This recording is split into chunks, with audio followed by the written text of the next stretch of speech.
Live from me. It's me. Sorry, everybody, for the delay, but here we go. It's Clobberin time.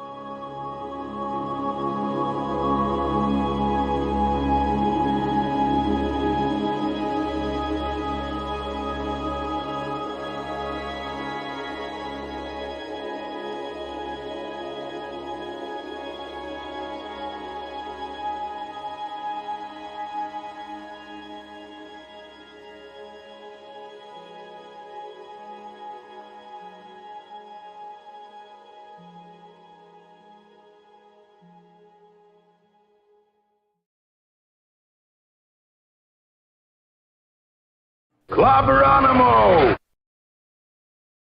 Whoa, Clobberin. Again, my apologies, my friends. Bit of a technical problems going forward there. I'm so sorry about that. But it is great to see you all. And I hope you're all doing well.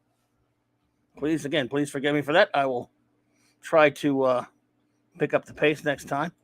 But it's good to see you. Welcome to Clobberin Times issue number 532 overall, and 1,232. 532 on YouTube. 1,232 overall.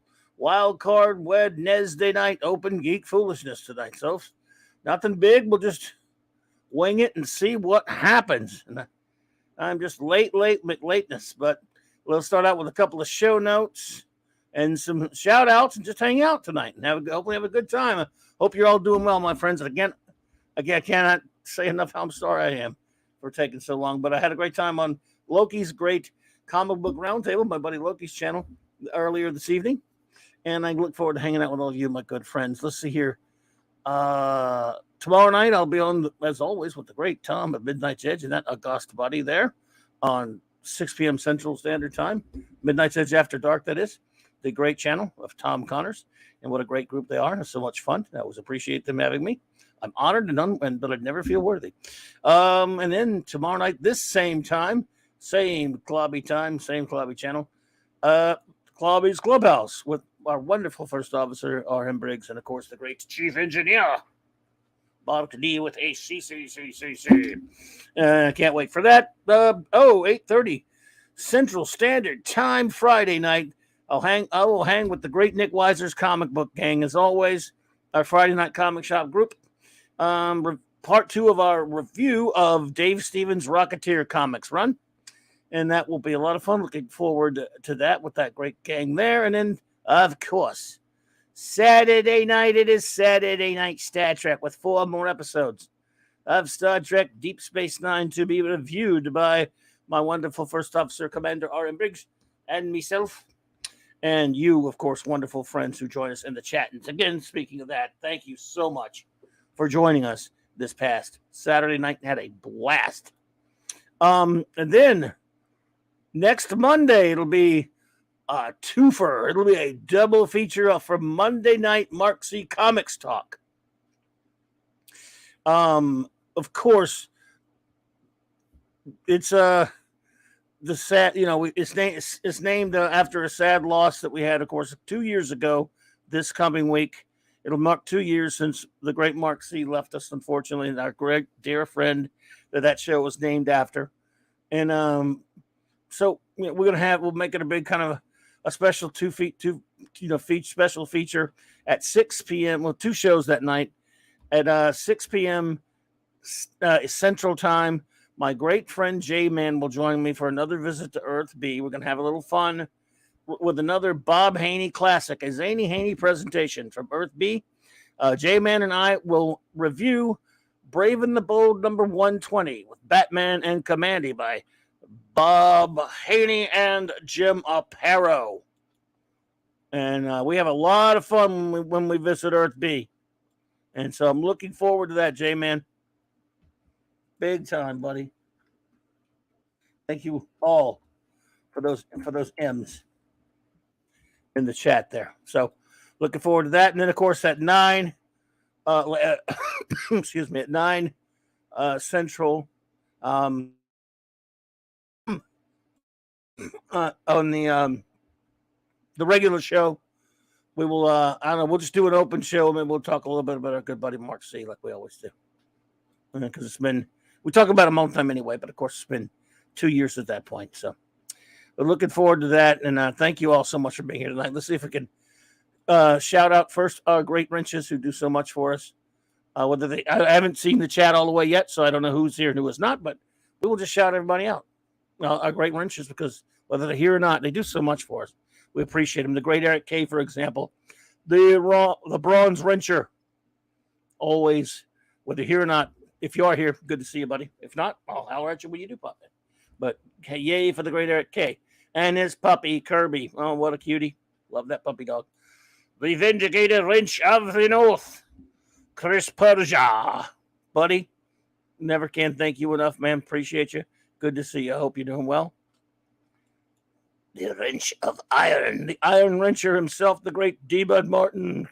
Looking forward to seeing you again. Looking forward to hanging out with you again, sir, at Nick's this Friday, because we had a lot of fun reviewing The Rocketeer in our part 1 a couple of weeks back. My great friend, Lord Thoth, the god of wrenching, and of course, shout out to his lovely better half, the lovely Lady Thoth. Avon lives and long live the Legion. And I'm jealous of him also because he's got a cute little puppy. Everybody's got a good, cute puppy but me. Wah. My partner in crime on Earth B. The great Wrench Without Fear, J-Man. What's up, buddy? Hope you're doing great, man. He's got a great channel. Please put your channel in there, buddy. If you haven't already, please go subscribe to my buddy J-Man. Master of the Clobberin, the great hungry boy. He is, of course, the official Clobberin Times artist and the artist of the cover of the magnificent book by the extraordinary R.M. Briggs, Science Fiction Tales. The Super Wrench Kal-El, buddy. Hope you're doing well, my friend. Wielder of Wrench Mjolnir. Maddie's daddy. Good to see you there, bro. I think I did see you in there. Hope you're doing great, man. Fanty Outsider, who's knows everything because he is the Phantom Stranger Outsider. He's like the Stranger Phantom Outsider here. Anyway, so let me switch over to the comments and see who is here and who is not. We'll just shout you all out and go from there. Wagner, what's up, buddy? Good to see you, man. Thank you for being here. Dave G. Sound. Bzz, bzz, bzz, bzz. Donnie Pearson. Hey there, Donnie. I hope you are doing well. Let's see here.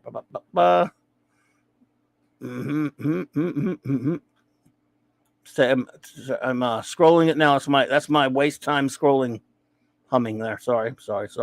Stuart Mitchell, what is up, my friend? Good to see you. JT Kirk, what's up, buddy? Lemon Pie, hey there, Lemon Pie. Good to see you. Brian Hepburn, good to see you, sir. Let's see here. Claude Salling, hey there, Claude Salling. Your Muslim uncle, what is up, dude? Good to see you, buddy. Hope you're doing well, man. Hope you and the family are doing well. John Shaggy Rupas, good to see you, Shaggy. Shaggy. Let's see here. Appion, hey, good to see you, my friend. Pat S. Buddy, what is up, dude? All right, man. Hope you're doing well, buddy. Hope you're feeling good. I hope to get to see you soon in a couple of weeks, man. I hope so. Let's see here.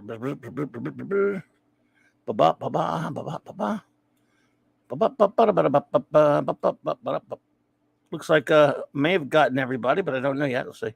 Still not to the bottom of the list yet. Bought a D with AC. Carte blanche, whatever you feel like it, but only if you feel like it, as always. Let's see. So, yeah, that looks like I got everybody. Hope I did. Hope I did. Wild card Wednesday night where anything goes. Anything goes. Boom, boom, boom. What are we what we got going on? Did everyone? Well, a couple of things. Uh, I guess you all saw the news. We'll keep it geek, of course, and we'll keep it comic geek, I guess, right now. Because there's some stuff that's just too depressing to talk about. Well, a lot of stuff. The one that certainly gets close to that category is some announcements that are not shocking, of course, about Disney's Daredevil Born Again series. I'm sure you all saw that John Bernthal's signing up to play the Punisher again, which he did on Netflix, which is fine and all that stuff, but it just goes to show what I've been saying, that it's Born Again in name only. Because the Punisher was not in Born Again. The comic, I mean.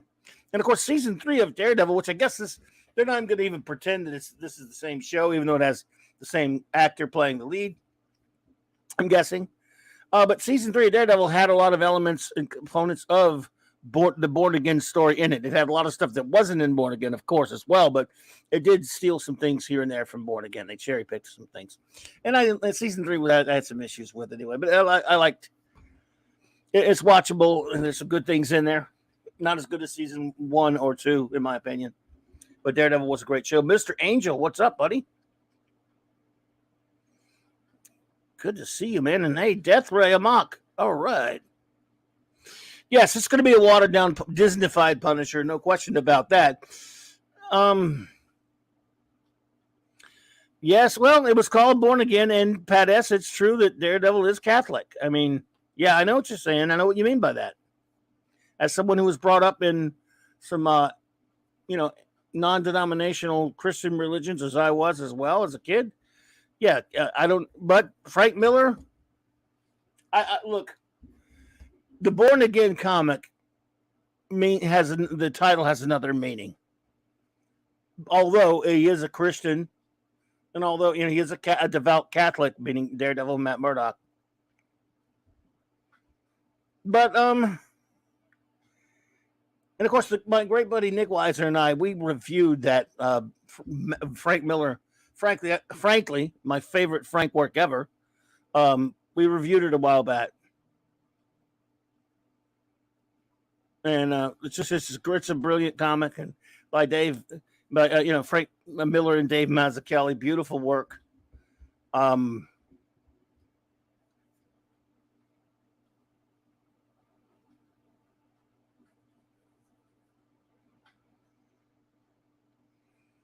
Thank you, Fanty. Thank you, Fanty, for that. I had wondered. So this, excuse me. Some coughing, sorry. I don't know why. But this is going to be, this is not the first time this has happened, by the way. Abigail, hello there. Das Wolfen, good to see you, my friend. From the hospital bed. Oh, my goodness. Oh, my. Well, I hope whatever it is that you're going to be okay, my friend. Everyone. Wow, I mean, this Das Wolfen, put a DW in there, and everyone put a DW for Das Wolfen in the chat, if you will. I hope you're gonna be okay, my friend.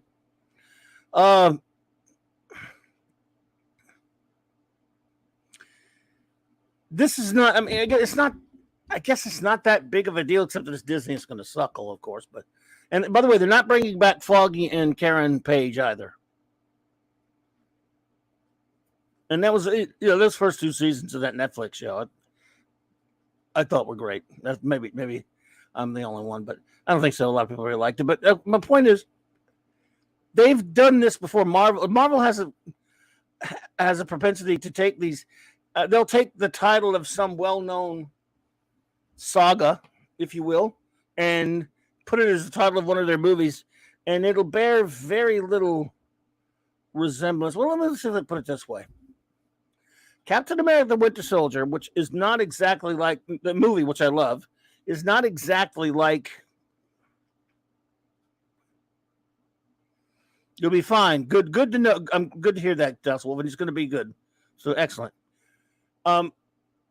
it's not 100% like the comic, the Ed Brubaker comic of the Winter Soldier story, but it has a lot of elements in it. It does not fully adapt the comic book that it's based on, that the title's loosely based on, which was really a series of comics that they later compiled into a trade paperback, which is not a graphic novel. Anyway, all right. Still, which is all fine and good. It was still there was some very close in a lot of ways. Avengers: Age of Ultron, which I'm one of the few that actually loved it. I never even read the comic that it's named from because it's pretty modern and I didn't really care about it. I maybe looked at some of it, but the Age of Ultron film has, other than Ultron being involved, it doesn't. There's very little in that movie that has anything to do with the comic book that it takes its title from. Again, that's not even a criticism, just saying. Right. Let's see. What's another one? Captain America Civil War. Captain America Civil War, which I liked a lot. I love it, and I hate the comic. Ugh. Some people like it. I just can't get into that crap. I have a lot of reasons for it that I won't go into here. But I can't stand the comic. Nevertheless, it steals some basic skeletal remnants from the comic, but leaves out all the very few of the details from the comic are in there. But it uses the title and bits and pieces from the premise. Again, that's not even a criticism. I like the movie a lot.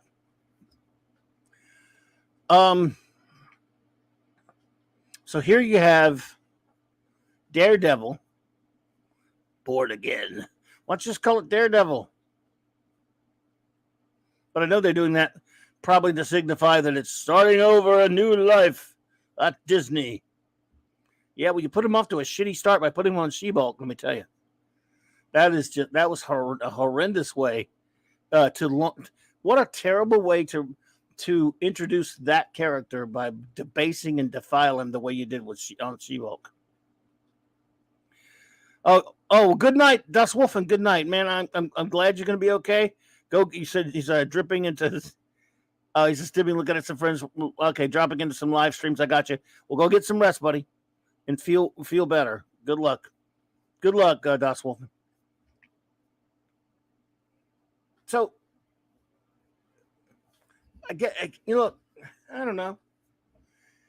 I have no problem with them using the name because we know they're not really interested in telling that story of Born Again. Because even if they don't even act like, first of all, I think it might actually take place.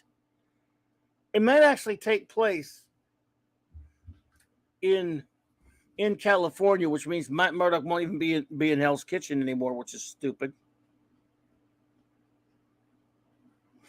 Oh, thank you to the great. Hey, Janet from Another Planet's here. Oh, my goodness. Well, hey, it's International Woman Day, and we have a beautiful woman with us. Janet, damn it. Janet, I love you. Good to see you, dear. Thanks for being here, Mother. Always good to see the beautiful Janet from Another Planet. The great Mark D with a C. And you got carte blanche if you want to pop in later or now or whenever. It's up to you. But if you're not feeling well, just if you feel like it. Eric K. gifted 5 Clobberin Times memberships. Wow. Thank you so much, buddy. Any of you who would like to avail yourselves of one, you don't have to, of course. But if you would like to have a free membership to my channel, please feel free. That is too kind of you, Eric. I appreciate you, buddy. Thank you so much for that. So, putting the Punisher in it just tells me one of the things I already know is that even if they're not going to ruin the character of Daredevil, which they've already seemed to look like they have no respect for him by what they did to him on She-Hulk. Hey, Kal-El, what's up, buddy? Even if they weren't going to ruin the character, putting the Punisher in this thing, and Disney Punisher, oh Lord, shows that they're not really particularly interested in adapting, the Born Again story. And again, not that I expected them to, like I said, because I just laid out that, they never do that.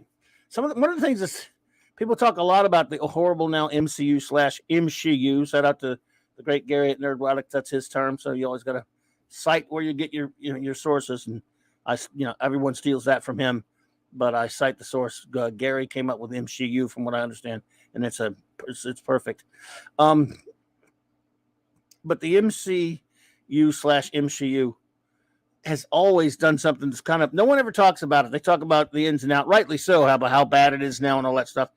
But one of the things about this so-called creative process that goes into these MCU/MCU movies, even before they were getting really, really terrible, that it's always kind of interested me, just because I'm into that kind of weird aspect of it, is when you watch if you look at the end credits of any of these, whether it's the shows that they make or the movies, there's this acknowledgement section that interests me.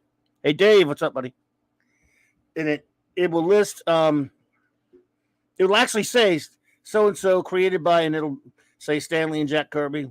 It'll list the creators, but there's a big pile of names right there. And it'll list a whole bunch of comic book artists and writers. Special thanks too. Now, that special thanks don't mean deek, because they're not getting any money over it. I mean, they're not getting any money for this. They're not paying them anything. But for some reason, I think I don't understand really.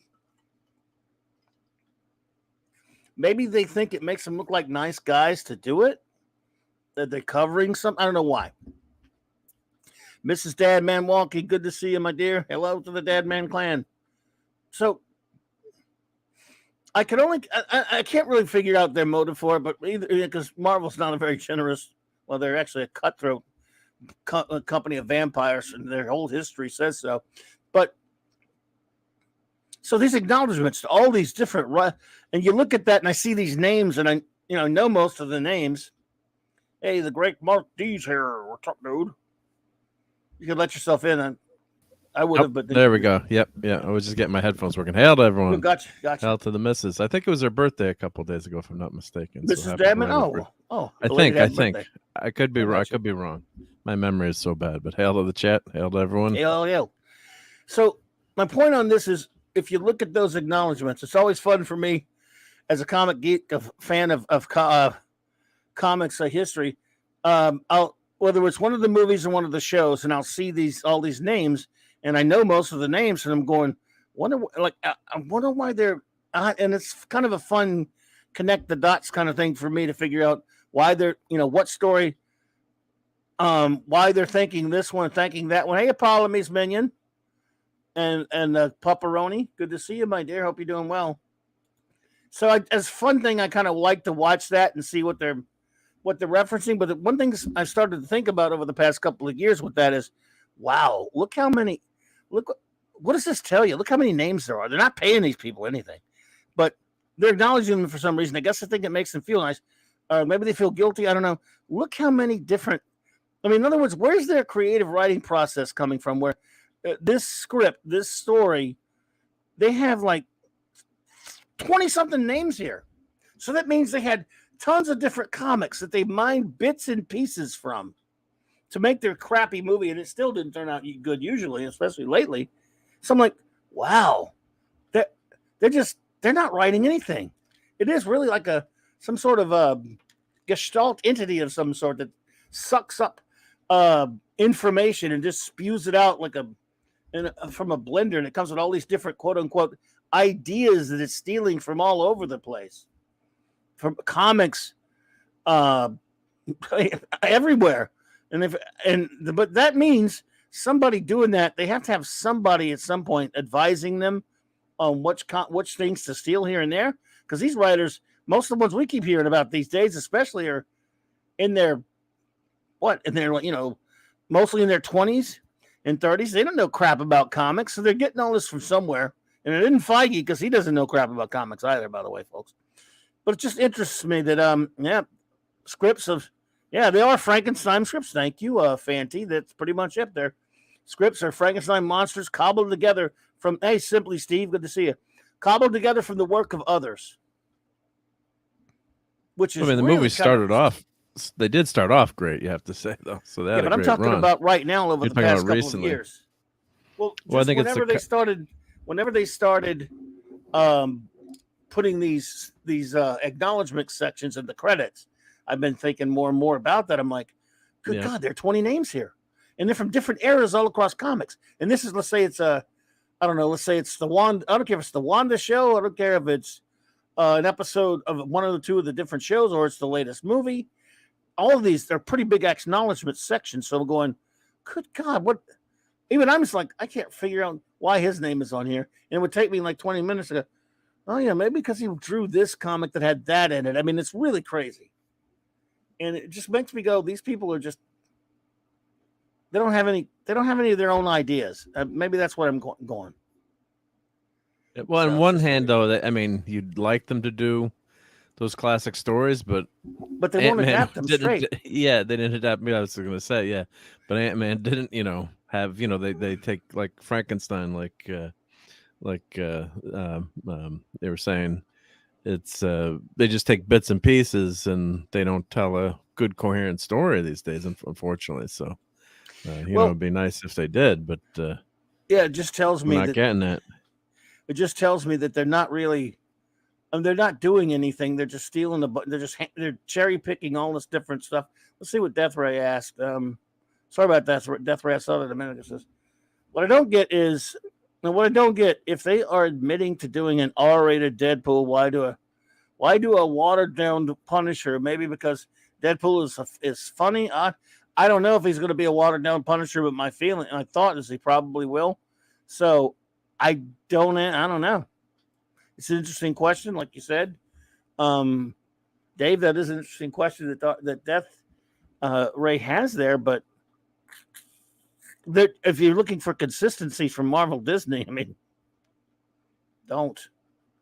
And you think lately it would it's be. been a disaster. I mean, it's just been a mess, unfortunately. So it's it's a mess, and I'm just thinking they don't know what they're doing. If you're going to take Born Again, they're just calling it Born Again, by the way.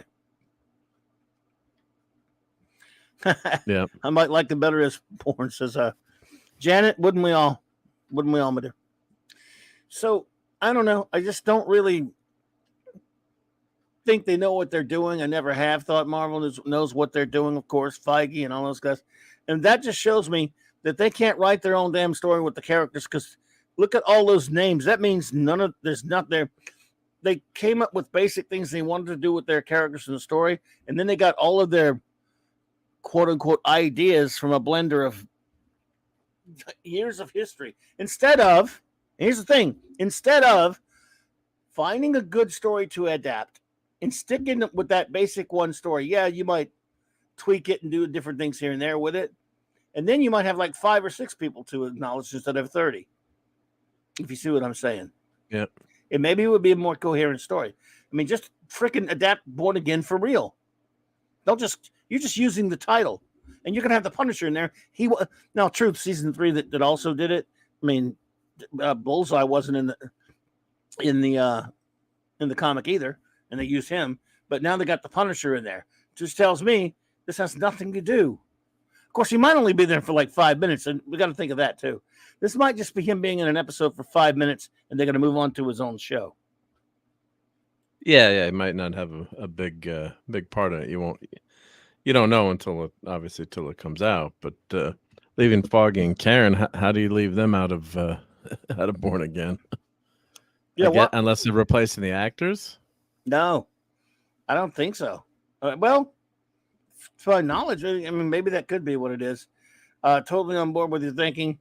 There has to be someone that looks at the stuff, examples, Eternals, and they say it's great or it's bad, but we spent money already. Yeah. Yeah, Dave, I hear you.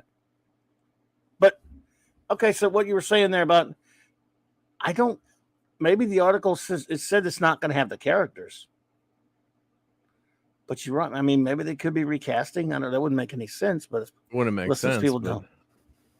Well, there's the thing. If that's true, if it's true that they're just not going to have the characters, I'm like, what are you going to do? Make new ones? I mean, it's one thing for Karen because she was in the early comics, and then later Frank Miller brought her back. But then she was big in Born Again, and so she's there's some precedent for her. But Foggy's been with him since the beginning. That's his right-hand man. Yeah. Yeah. And they're going to move You him. can't have Daredevil without Foggy. I mean, this is I have a just, feeling they're going to move him out to California. I think that's what they're planning. he'll be with She-Hulk. She might pop up on an episode. Yeah. Holy crap. Why? God.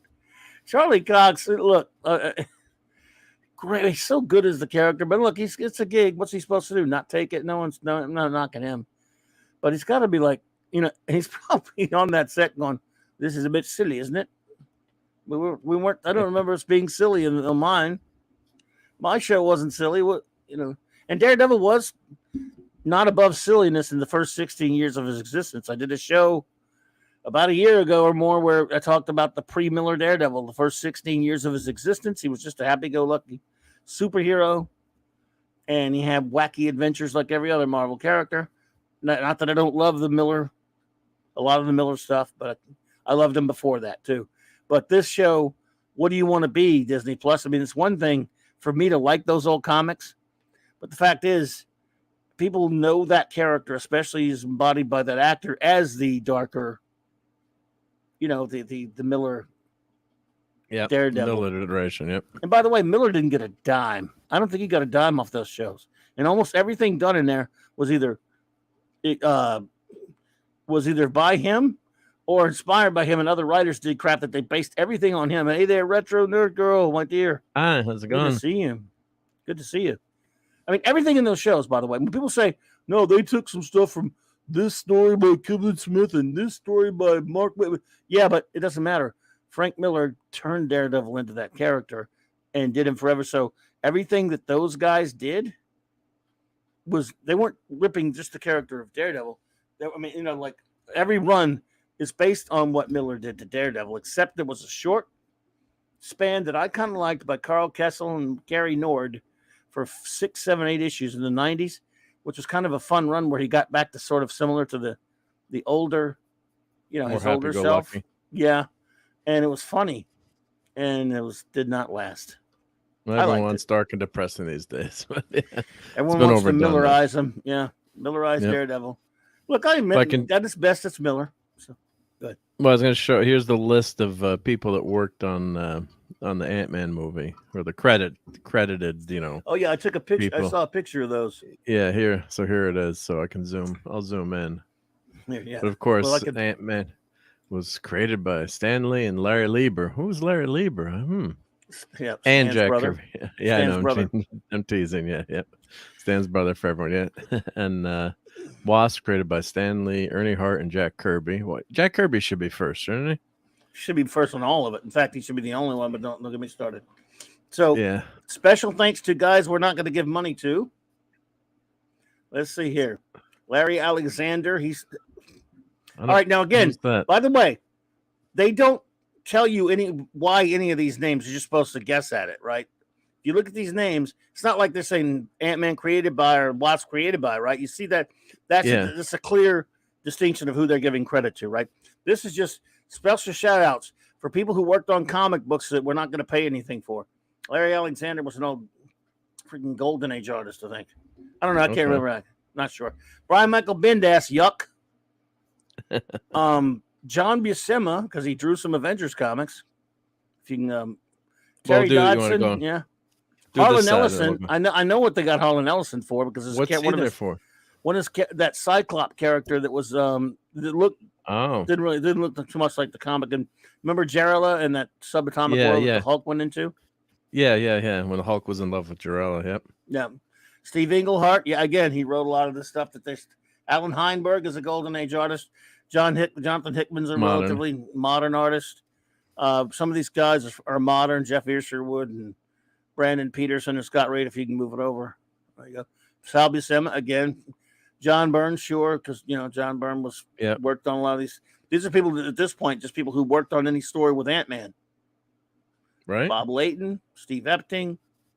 All these are people who drew and wrote Ant-Man stories. Roy Thomas is way down there. Yeah. Herb Trimpe drew that Ellison story. Hey, Keely Chow, Roll Tide. Hey, Keely. The great Archie Goodwin. Dave Cockrum. Yeah. Yeah, I mean, And I, Well, there's some greats on this list too. Yeah, Mark Grunwald. Yeah, Mark No, there's some Grunwald's great. on there. David Michelini. Yeah. Yeah. Tom Palmer. Mark Wade. Tom Tom DeFalco. DeFalco, your buddy. Who I like. Yeah. Out of it. So in other words, some older Herb, yep. older names and a couple of modern ones, right? A couple of contemporaries. Yep. They're not gonna get a dime for it, but Ellison. If Ellison were alive, he'd be pissed if they put his name on there. Did they get free tickets? Maybe he'd go after him. Ellison. He probably was. Don't mess with Harlan. Many of them aren't even dead right now. Aren't even alive with us right now. So yeah. I don't know if they got free tickets. Ed Brubaker got to be in Winter Soldier, but they didn't pay him anything other than being that. Captain James That's J. how he said he got the captain. Well, said that's how he got paid the most, right? For being in the movie. Being in the freaking movie. And Jim Starlin was in Endgame. I don't know if I guess they paid him for that. Yep. Well, that's a nice way to do it too. I think that's. Fanty. I think Dave Michelini did help create Scott Lang. Yeah, and Cassie. And I think Byrne helped create him as well. Anyway, but point being is, you see that this is a small list compared to some of them. Yeah, I've seen twice those many names. An irredeemable Ant-Man movie, and they wouldn't have to put 50 names for that one, would they? Yeah, irredeemable Ant-Man. Yes, I'd like to see an animated. Could you imagine the shower scenes in that? Oh my, that'd be canceled pretty quickly. I'd take an animated movie of that. Yeah. That wouldn't fly today. Yeah, that'd be. Well, if anyone Ant-Man, let's just say he used his. We'll say it diplomatically, used his powers to go places he should not have gone. Yep, that only a really creepo jerk would go. Yeah, real jerk. Yeah.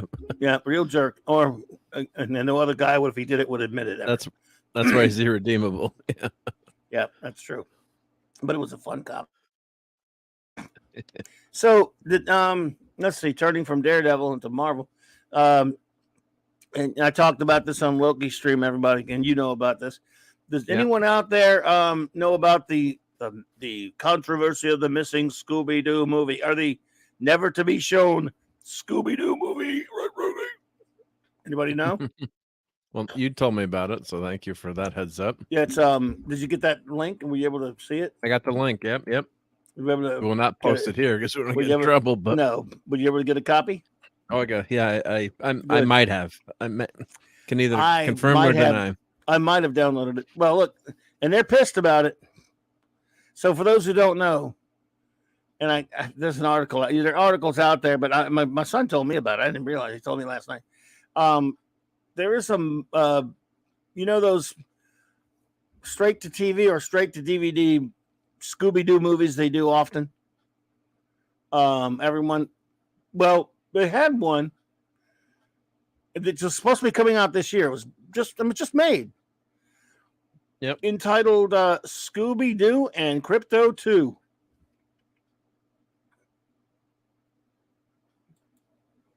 Hopefully they'll be saying the same thing about the Velma series in about 10 years. Well, someone decided that this movie was not worthy of release, much like Batgirl. I don't know if it was Zaslav, whomever. Again, have you seen the articles, by the way? Yeah, I'll show some pictures. If you got one, because the articles, again, I read a little bit of it. It's something along the lines of, but what, like the article. Yeah, the article, pictures. Yep. I just show the pictures real quick, but it looks damn cute. I enjoyed it. Here's the thing. It looks, I don't understand why it's a tax write-off. They're just, why would, look. Well, they can end up making more money by not releasing the movie. So they say. Taxes, probably. Well, that's why they pay accountants millions of dollars not to pay. When have they ever done that to a Scooby movie before? Well, it was another one was canceled too. Was it? But after it was made? Yeah.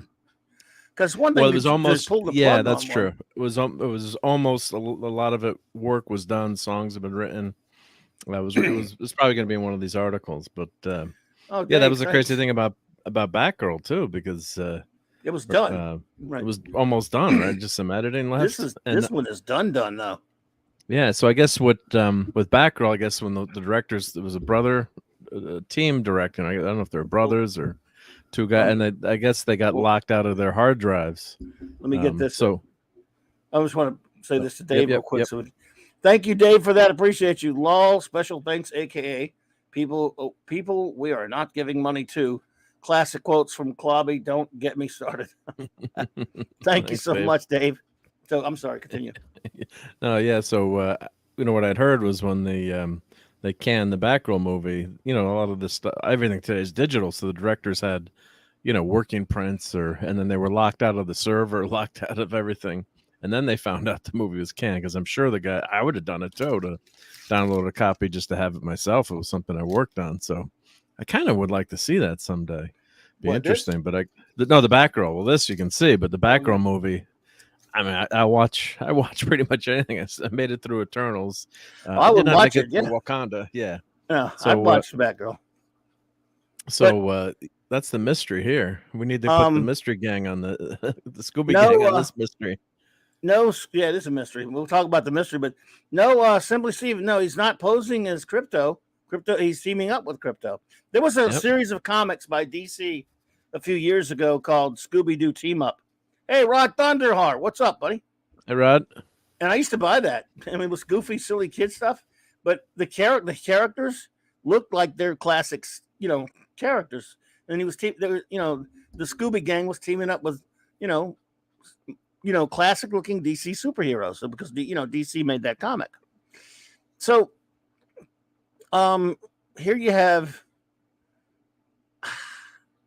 I don't understand this. Now I have some theories, because as far as I know, and again, they would know better than I certainly, but these movies are usually released on DVD, straight to DVD, and they'll put them on streaming, I guess, and they're not theatrical or anything like that, but they'll put them on Cartoon Network, I think, right? And kids need stuff like this. I mean, I don't understand. You have Scooby-Doo's very popular. Am I wrong? I think pretty popular. Still very popular. I guess with DC superheroes in it. Well, you have Crypto. I mean, is Scooby not popular anymore? Yeah, there's one. I think this is just tax thing. That's why corporations employ spend millions of dollars on tax accountants and lawyers. They don't have to pay taxes. What's the joke about some corporate? I won't say any corporate names, but certain corporations, they said never paid taxes. Well, that's what Leona Helmsley said, right? Only little people pay taxes, right? Right. Right. So it leaked online. They canceled Holiday Haunt. That was when it was almost finished. Yeah. And it was almost finished. So, right. So anyway, it leaked online. Gotta love that. I love that. I mean, if it would have been no good, I would love it. All right. Yeah. I watched it last night. I may or may not have watched. Maybe I should say it like that, right? I may or may not have watched it last night, and may or not have saved it, because it kept getting taken off and going back up and stuff.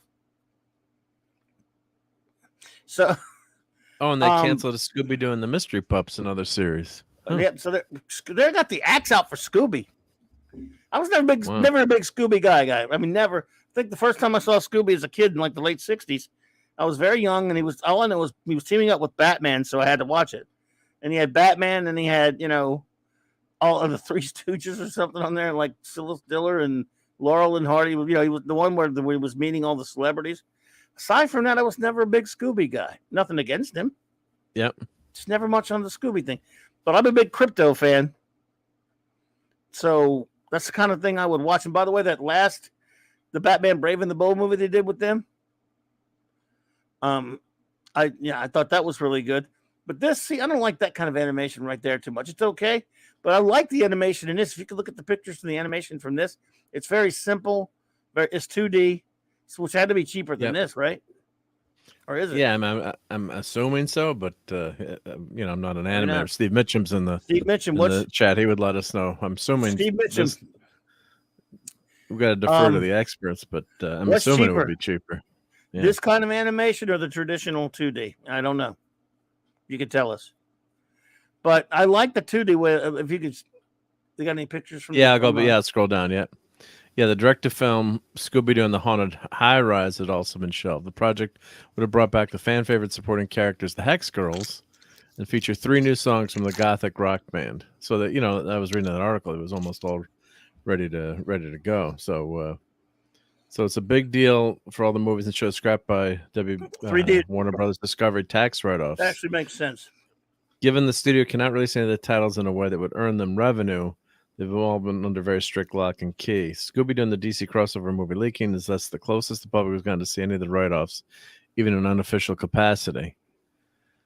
So, yeah, the question now becomes, will any other WBD tax write-offs similarly find their way online in the same vein as Scooby-Doo and Crypto 2's leak? Audience are sure to be clamoring for the releases of the nearly finished Batgirl movie, primarily to see Brandon Fraser's DC Universe villain Firefly. Brandon Fraser's a great actor. That might have been interesting. And more of Michael Keaton's Batman Return and Scoob: A Holiday Haunt, given both were completed or almost entirely done by the time Warner Brothers scrapped them. However, with the leak now online, it seems more likely the studio will beef up their security to prevent further incidents. So, and Velma 2 season 2 is still happening. Oh my God, that's some of the worst TV I've ever written. Yeah, so that's. I'll go to the pictures. 3D's cheaper. It's cheaper. Yeah, it makes sense in a sense because you're not going to computer. Isn't this computer? This is art. This is hand drawn here. No, but what if draw, ink, paint, and shoot every frame? You just need to move the puppet controls. Yeah.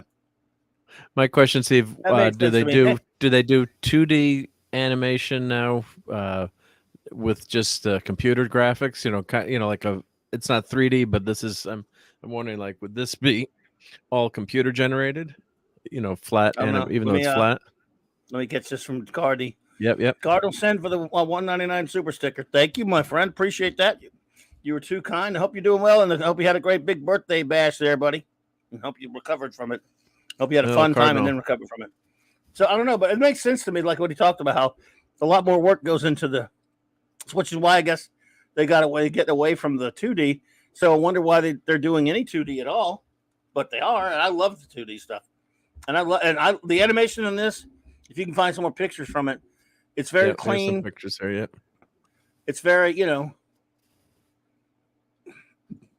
I don't know. I enjoyed it, and I love Crypto. Crypto's one of my favorites. So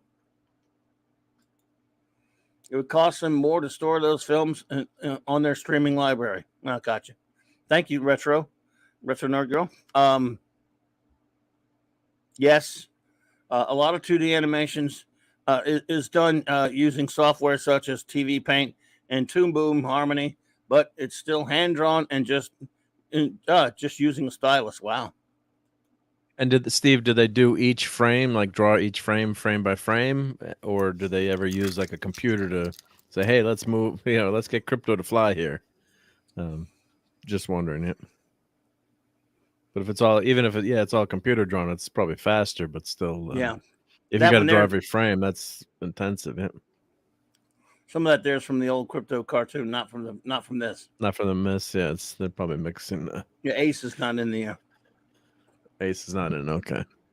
I should have had a cameo by Ace. It did have. Yes, the release date's leaked. Yep. Lex Luthor had a robot dog called Rex Ruther. It was funny though.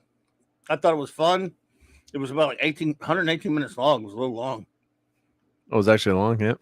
It takes place inside the Hall of Justice. There's so many great callbacks and references, not only to DC Comics stuff, but DC comics and cartoons and Super Friends and all kind of stuff. Like that one there. One point, Scooby got on Flash's cosmic treadmill and went back and forth in time. That's awesome. And you see the Legion right there? that Legion cartoon that I didn't like that much.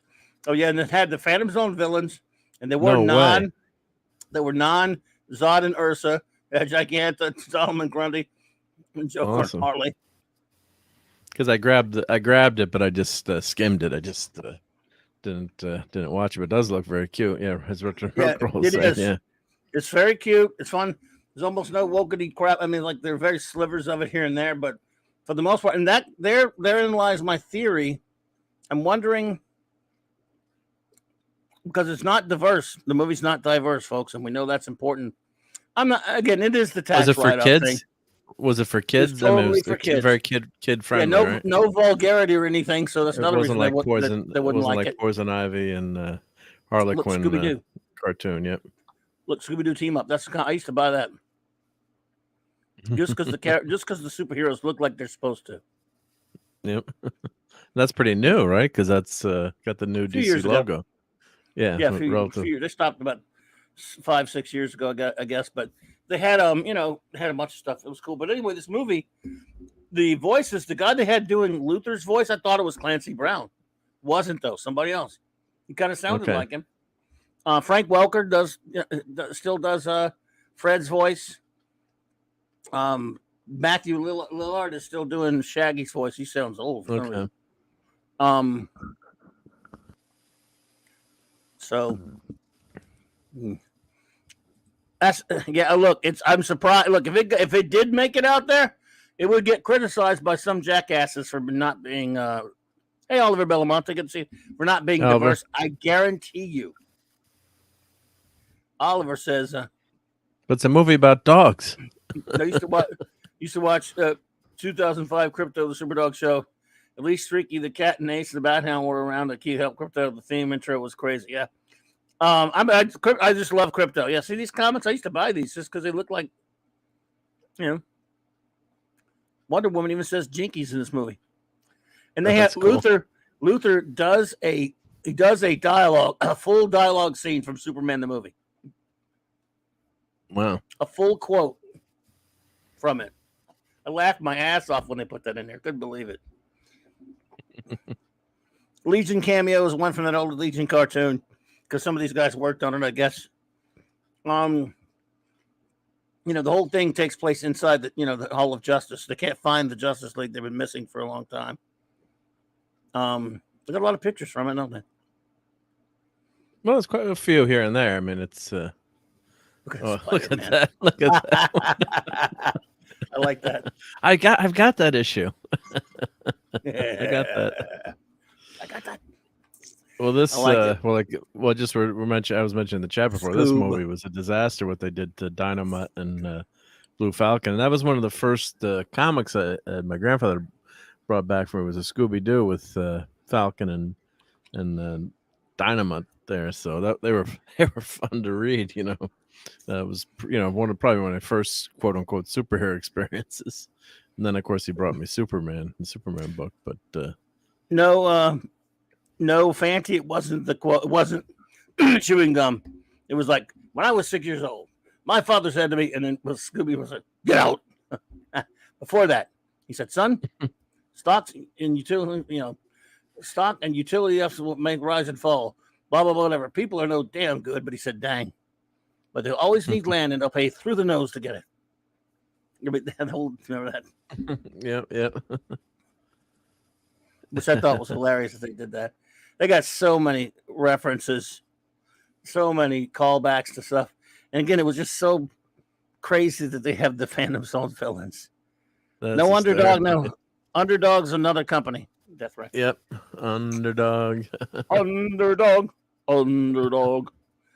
Speed of lightning, power. Sorry, Roar of Thunder. Yeah. Roar of Thunder. I always get that backwards. Anyway, I thought it was pretty fun. If you get a chance to watch it, folks.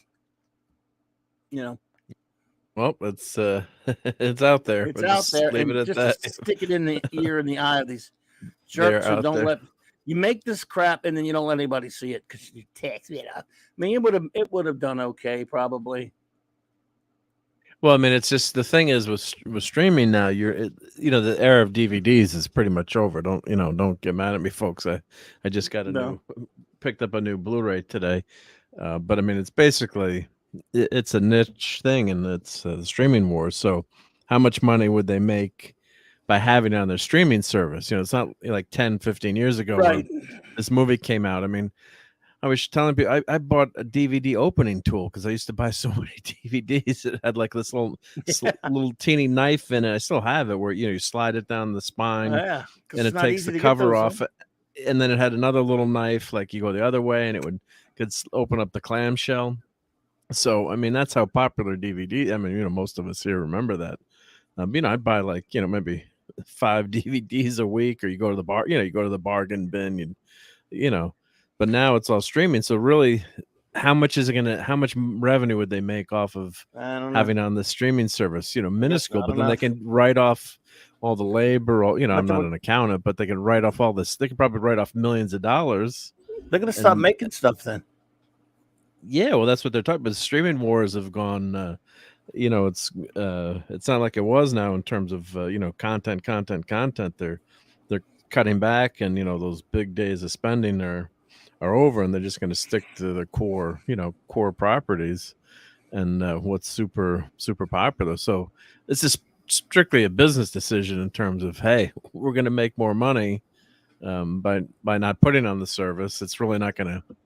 It doesn't matter. Am I going to cancel my what is it, HBO Max, because this movie's not there, or there's one less Scooby-Doo movie? No. So that's what the rationale. I'm speculating, but that's what the rationale is versus. Yeah, I think It's a they shame. don't like it because it's just not diverse enough.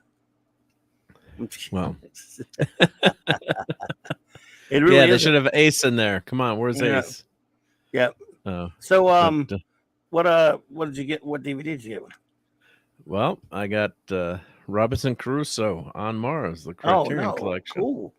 Yeah, Gotta show that. You gotta show that I'm tomorrow gonna night. show it. Yeah, I'll show.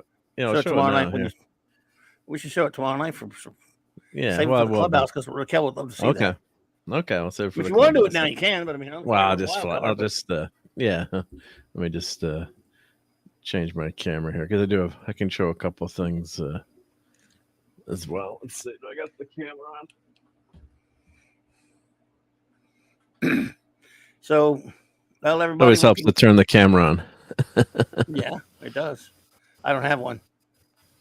I no longer have a camera on this new computer. Well, this was my video short I did tonight. It was Steve Mitchum versus Eric Kay.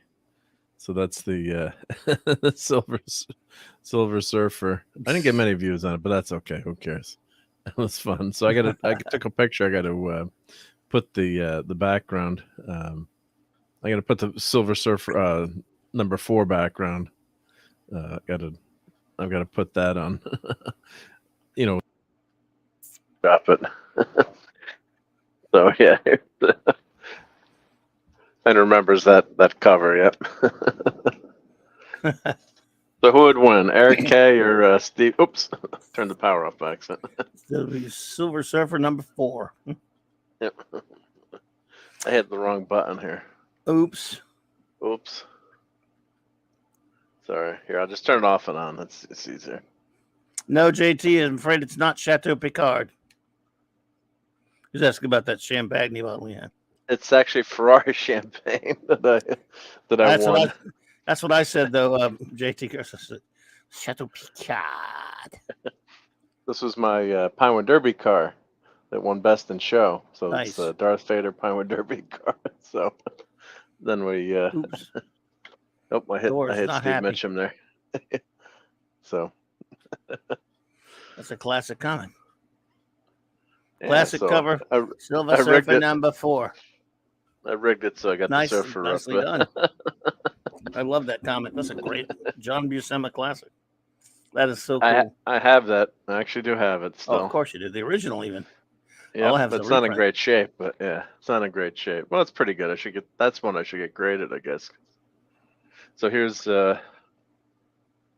Robinson Crusoe on Mars. Nice. Yes. So I think it was D. Bud Martin who suggested to get this. So it's got it's a Criterion Blu-ray edition. This has always been one of my favorite movies. I need to watch that again. Seen it forever. How many discs? Just one. Uh-huh. But nice. No, Silver Surfer's getting in the way of my light. That's all right. So he's surfing back there. Very cool. So and then nice booklet too. Criterion Collection. I got a book with it. If you're not familiar with them, they do special editions of DVDs. So they always put a lot into their DVDs. So there's nice Nice Yes. booklet with it. Nice. And they talk about Planet Friday's from and the language. They'd actually created a language for him. Of course, Batman's in this movie too. Adam West there. Where's that? It's going to show the. Like, here's the language. Yargorian, if I'm saying that right. But here's. I guess here's the different language they created, which is interesting. So, facts about Mars. Yep. So a nice little booklet. Yeah. Little Love booklet it. to go with it. Yep. Nice. So, yeah. So if you had said still on, it was $22. Web said it wasn't him, by the way. I wasn't. But it has Adam, my it has memory is Adam so West, bad. so it's Yeah. Adam West, so you should get it. He said. Yeah, I'm trying to remember someone on our chat on the Clubhouse suggested or talked about the Criterion collection, and I'm forgetting who it was in the stream. Cheap? $20. Yep. Oh, Well, it's it's kind of it's not bad, but semi-expensive. I like buying my DVDs for $10, but yeah, it's but it's cool. the Criterion, and of course, then it's going to be nice. Picture's going to be nice and sharp, so looking forward to that. Yeah. Same here, retro. I haven't seen that movie in decades. Actually, I need to watch it again. Yeah, that's pretty cool stuff there. It's a good one. Yep. Yeah, it's a good movie. Yep. Yeah. So if you haven't seen it, I guess it's streaming too. But it's always nice to buy those physical copies before they change the movie, right? Get physical, everybody. Get that physical copy if you want it. I mean, Olivia Newton-John, get physical. Get physical. Well, you don't need to sing, but yeah. It's there's gonna come a time when they just they'd stop giving us the option, I guess. If we don't I don't know. So while you can, if it's already out there, if it's something that you love and it's already out there, you gotta grab it. If you can. It's gonna go away. I mean, it's just a matter of time. I mean, unfortunately. So it's yeah. I mean, they're as soon as they can't make enough money off of it, that's gonna be it. It'll but they're still making enough money now. It's a niche market, but eventually they're gonna say, just stream it, and then we can just change the movie. Imagine that they could just. They've already done that too. They just change the movie like they did Splash. Some minor things, or now they're changing books. So. Exactly, isn't it's not good stuff. Not good at all. Yep. Oh. Hey, Donnie. Well, hey, Donnie. Donnie's here. Yeah, he is. Wow. So what else is going on out there, my friends? It's kind of just an open geekness on Wildcard Wednesday night. So if you have any questions to put to us or anything to say, that we'll watch the chat. Let's see if there's anything you guys want to on your mind out there. I'm going to have a member stream soon. But only planning. I've been saying that for months, I know. But until then, in the meantime, though, let's just have the open discussion. If anyone has anything to say, go ahead. I was going to say that's a great idea by Kal-El if you want to read it. I hope to get my entire movie collection transferred to a single 5D Superman crystal one day with the ability to read the disc. Yes, sir. I'm right there on the same page with you. The Kryptonian crystal. Oh, I got a question from JT Kirk. Yep. See, up and hill. Up and hill. You got one, so you can read it. Okay. Mark D, have you built the model of the Enterprise 1701B? And if so, what is the best brand to make models of the Enterprise? I think it's only one or two companies right now that make Star Trek models. Let's see. I'm drawing a blank on they're making the 1/350th scale. Now, I haven't built the Enterprise B yet. I do have the class.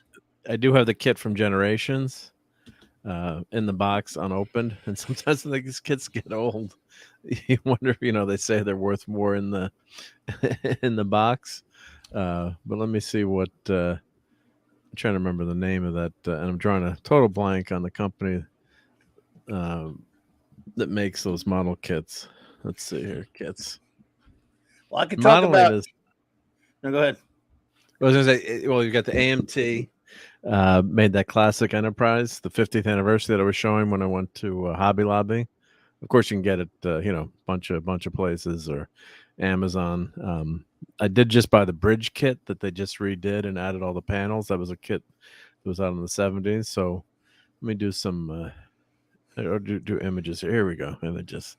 Let's share the screen. I'll try to Steve hide says some go of this back to stuff. talking about animation. I'm not sure. I've been watching a lot of animation lately, but I can't talk about it the same way you do, buddy. But I can talk about some cartoons in a minute. So we've got this is a cool set here. This AMT set. It's a snap together, so it's easy to build, and it comes with seven Enterprise. This is one I should buy, but it starts with Enterprise. The NX-01. So I think the NOX would be a lot smaller than the first Probably Constitution class and stuff. I mean, the Yeah. whole ship itself, even stretching out to its end of its nacelles, shouldn't even be bigger than the primary hull of the Enterprise. I don't remember. I think the Enterprise is 435 feet long or Animation is life 454 feet indeed. long. Let me see what the I agree, NX-01 sir. is. Wolfie here. Wolfie is here tonight. Wolfie is not here tonight, Doc. Okay, so NX-01 is, you're of course correct, is 750 feet long. And then let's see what the Enterprise 947 feet. We have a new visitor, Scott Knudsen. Thank you so much for that $9.99 super chat. You were too kind. I really appreciate that. Thank you so much. He says, something I always wonder about a book like Silver Surfer #4. Do you think John Buscema realized he just created an icon image, or did he just say I finished before deadline? Cool. I'm gonna go with the latter rather than the former. It is a classic cover. I'm sure he was very pleased with that work. He had to be, but no, it's just like anything else. I don't think it's really tough for anybody, and I'm not like I would know. I'm not a creator of anything, but I'm saying, and when they make something, most of the times when I read when they look back on it, because that is a question they're asked often, like, did you think it would be as big as it was? My guess is he probably thought it was just going to be another cover. But it is a classic, no question about it, Scott. So but I appreciate that. Thank you so much for that super chat. And it is an interesting question. But I'm gonna say he probably he did so many covers and so many interiors. It was just getting it done under the deadline. That's gonna be my opinion, but that's all it is. It's opinion. I've read him talking about before. He's pleased with it very much after the fact. By the way, I think. Go ahead. Oh, sorry. Yeah, I was gonna say I agree with that, and but I think he probably finished it and said, "Oh, I finished the deadline, and wait, it looks pretty damn good too." One of those deals where you just you hit it. He's been asked about it before, and the interviews I've read, I think he considers it, in retrospect, one of his, I think one of his better covers, but I could be wrong, could be misremembering it. Because I can tell you this: there's some great. This is not just comics. Some great covers or great comics that we all think are fantastic, that the artist or the writer think they don't like it. And that's almost with every. You could name some of the most famous creations. Hey, Dan, man, good to see you, buddy. Hey, whatever the art form, and you can think, man, that's just the best thing ever. And the author of it or the artist of it or whatever doesn't like it. Their own work. So it's my work. They hate it. That's you know that goes. Junk, yeah. But that's like happens. A lot of actors don't want to watch themselves in movies and films, which I can totally understand. Because if I were an actor, I couldn't. They hate their own voice and don't want. It's kind of narcissistic in some ways to see yourself. You think I ever go back and listen to this? You don't put yourself to sleep listening to your old shows at night? Not ever. I mean, if I had to go listen to find out something, I'd go back. I can go back and listen if I need for a reason, and I'm cringing the whole time, going, "Oh, I hate my voice." Oh. If you're talking, or if Raquel's talking, or whomever, it's fine. If I'm talking, I'm like, "Oh God, no, I can't listen to me. I hate it." That's what everyone says, yeah. But that's a little bit different though than an artist who draws something like John Buscema, I'm sure. but he isn't going to be his own worst critic because who isn't? Yeah, yeah. Oh, look at that stretched Ooh, out. look at that. Well, that's great That's stuff cool. there. That Yeah, is no. one of the best covers, though, man. That's one of my favorites. Oh, I'm gonna save that image. Yeah. Yeah. Make that a background. Oh, and here's a great background. phone background there too. Yep. Yeah.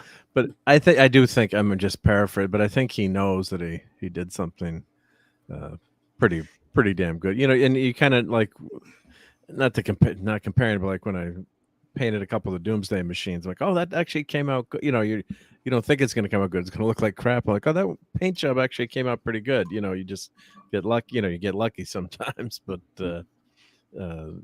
I think these artists and creators, they're probably pretly hard on themselves. But then time gives you perspective, and especially when it gets so many accolades too over time. Well, we're talking about the great Mark C. and I were talking about our favorite comic book covers.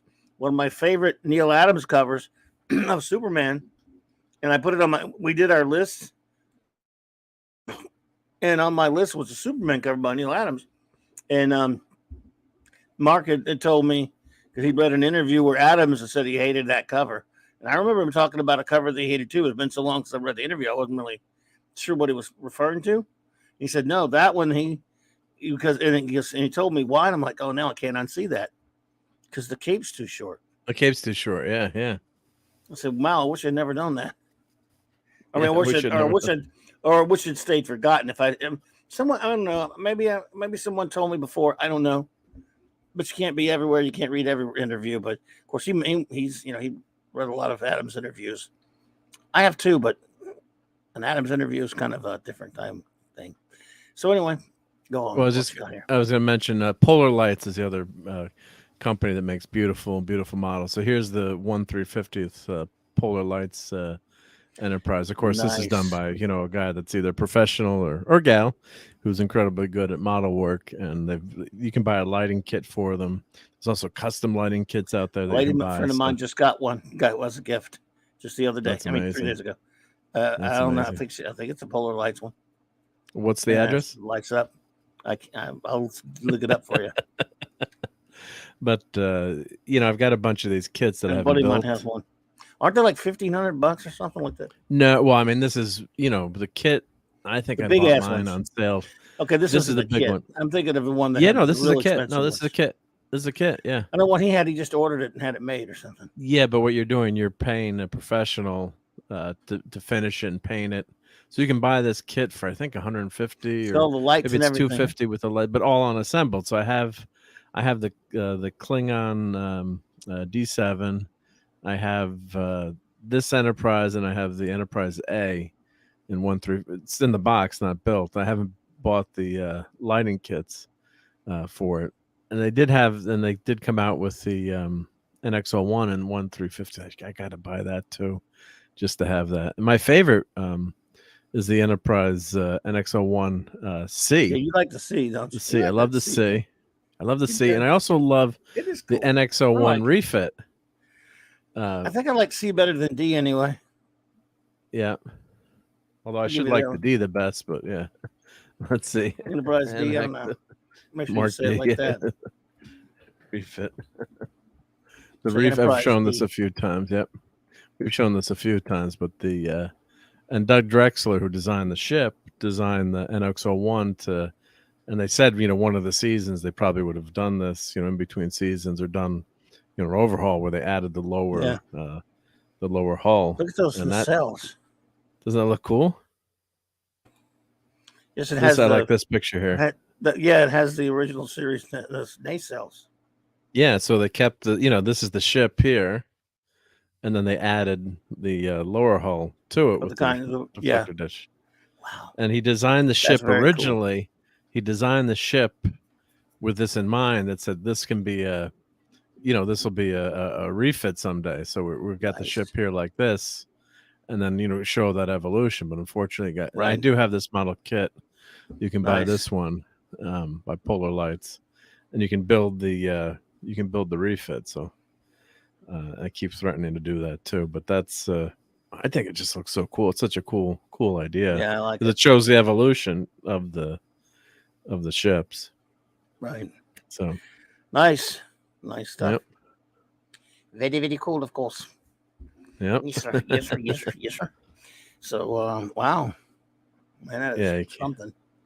So so your friend that got that? No, here's the Enterprise. I just bought the bridge set too. She just got it the other day. Someone had it. I don't know if they had it made for or whatever. But it probably pretty takes nice. a while to get, right? Yeah. Yeah.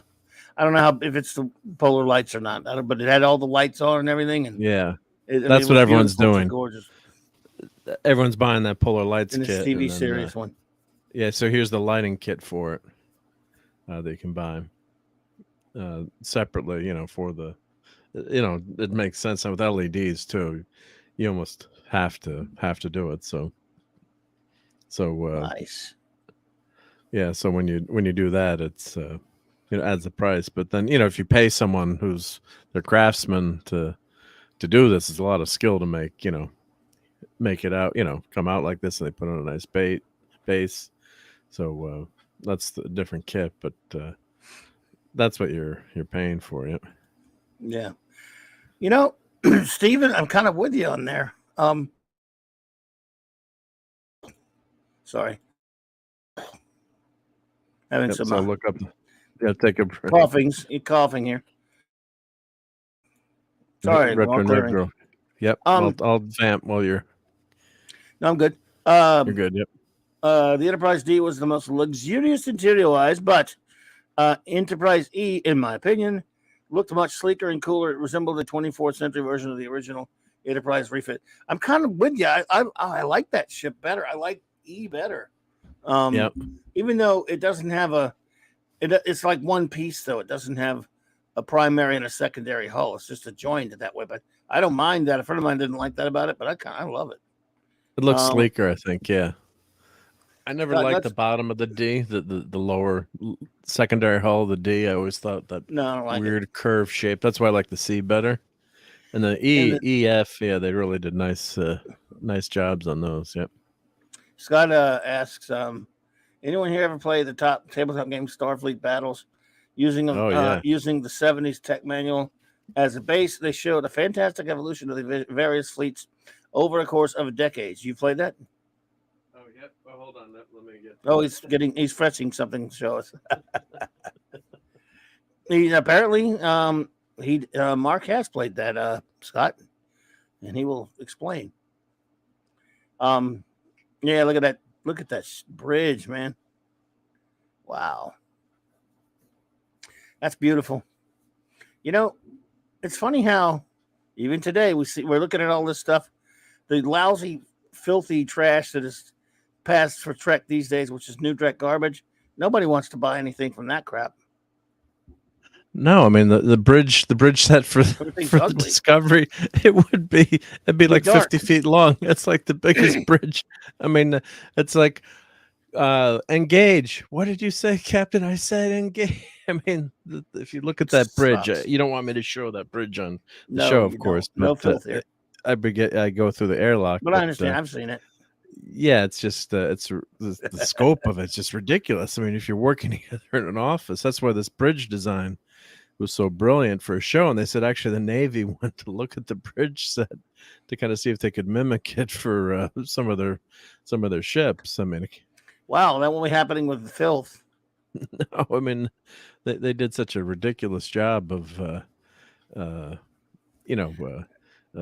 making it so big. I mean, this feels like home when you watch the show. I mean, it's like, okay, so there should have been 2 turbolift doors, and they did kind of account for that somehow. In later plans, they had a emergency exit or something through the side, one of the sections here. They had added in one of the plans, if I'm remembering correctly. But okay, other than that, it's a pretty much perfect design, and the camera work too.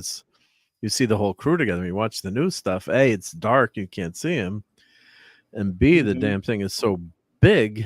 Even the next gen bridge, they made it a little bit bigger, and I thought it looked a little bit too comfortable, but in some ways, but it kind of grew on you. But I thought in some ways it was maybe a little bit too big. But yeah, the Discovery bridge, and of course, like Strangled Nude Worms. I mean, the guy's his cabin is Pike just boy. so, His Pike cabin's is bigger so than the whole damn ship. yeah, and it's supposed to be low tech, relative, older, so not as high tech as the D. And the funny thing was when you read DC Fontana's book about Pike and Spock and number one, Vulcan's Glory, he chooses to take standard quarters and leaves the captain's quarters empty because he doesn't want to show up the other. He wants to be equal to the other officers. He doesn't want to have a bigger cabin, so he doesn't even take the bigger cabin. Wow. So it just so of course he's got like a football field with And a the rec strangled area. worms are so ridiculous. Yeah. Oh, there you go. That's what is that set there? That's Oh, that must is be. that? I guess it's a custom bridge. Now people for these 1/350th kits, they actually sell bridges. People sell bridges that you can Custom of insert what? into the kits. Let's see here. Well, it's just showing you. It's just a custom bridge he made. Wow. I guess, yeah. Yeah, so people in who make these model kits, they'll that's in the 1/350, or I think that's in one of the 1/350th kits. They'll make mini bridges. Oops, sorry about the language. But yeah, they'll make I didn't see it. mini bridges. Yep. Donnie Pearson says, I'm not sure what you're referring to. Says, gee, I thought Enterprise A was first seen at the end of Star Trek 4. Yeah, that would be true, right? Yep. It was formerly the Yorktown renamed Enterprise. Yep. So 100% right. Yep. That's correct, sir. Did someone say otherwise? I'm not sure. Maybe I said the wrong letter at one point, but I don't know. Could be. Yep. You always say wrong letters and stuff. Yeah. So, but yeah, and the Titan. I do like the Titan. I think that they've gone back to the retro design with the Titan, because the Discovery models were just such a disaster. No one wants to build the pizza cutter Enterprise and all the other ships that I think we were showing them at one point. All the ships were just geometric shapes. There's no style to them. There's no class to them. There's nothing that distinguishes them. So they went back to the classic look. So that and that's why, right? So the Enterprise. If you look at the Titan from certain views, it can almost look like the Enterprise. Especially that the main saucer section, right? So, and it's got that funky secondary hull, but I like it better than the hull in the D. So yeah, here's the Excelsior. The Excelsior. It took me Voyager. Why do they even have a damn STD toy? No one wants that crap. Or that you got the filter prize on there too. Well, I can't. Fine. I know. Yeah. I do have a pizza cutter. I got the Think Geek one with you can cut pizza with. At least it's based on the real Enterprise. Yeah. Oh, you got the Defiant. Defiant's interesting. Not grows on you, I guess, but it's not my favorite Star Trek ship, but but from what it's done, it's cool. It's cool though. Yeah. I like it. I think I don't know. I think they need to. They have more ships at Deep Space Nine. That's one thing. With all the danger out there, they need more than just a Defiant. Maybe 2 Defiants. Yeah, I mean it's great. Well, of course, can't say anything about what happens later on, but there's a Grissom. That's a medical ship, I think. Oh, and I bought this ship. Grissom's a science ship. I have Star this. Trek 3. Star Trek 3. Okay. Yeah. Captain. This Captain is a Bandai kit that I bought that has all the lights built into it, and it's all. I gotta put that sucker together too. That's sitting around for a while. And this was a kit too that I bought. This was a nice one. The three Enterprises together. That's pretty nice, huh? Yeah. Originally, the old ships had a 3-ship set. The original back in the 60s, it was one that came with the Enterprise and the D7 cruiser and the Bird of Prey. Oh That yeah. I set's built worth a that lot. kit. I built a bunch of those. You know, I did. I spray painted them all Worth a lot. silver. Yeah. Kal-El Worth says quite a bit. he liked the Defiant. Yeah, I think the Defiant. I mean, it's not my favorite, but I think Well, I what I like it really too. liked Yeah. was it grows on you and with the crew and what it goes through. The Bonaventure So reanimated yeah, from the AMT Time Trap. from the time. That's so cool. Yeah, That's Time got to be a Trap, rare the model. animated series.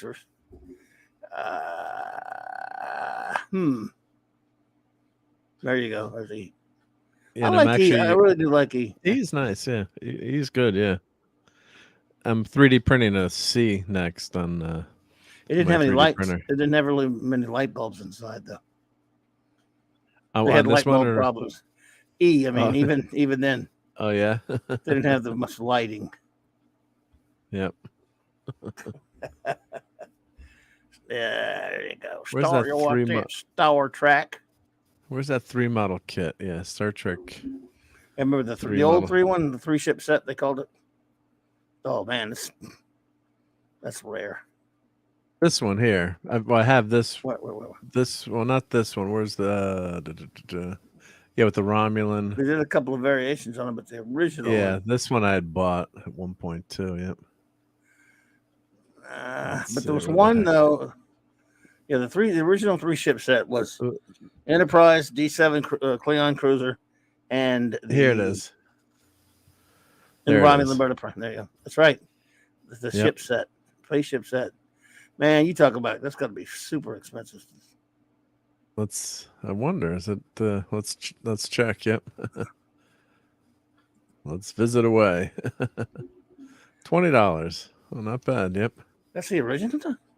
Well, that might be. That's the 89. Yeah, I'm sure if you had the very first one, but okay, so not too bad. But my favorite thing to do with this kit was to put it together, sand it, and just paint it silver, so it looked like one of those ships in the in the ready room or something. Yeah. That was an easy way out if you don't want to paint it. Yeah.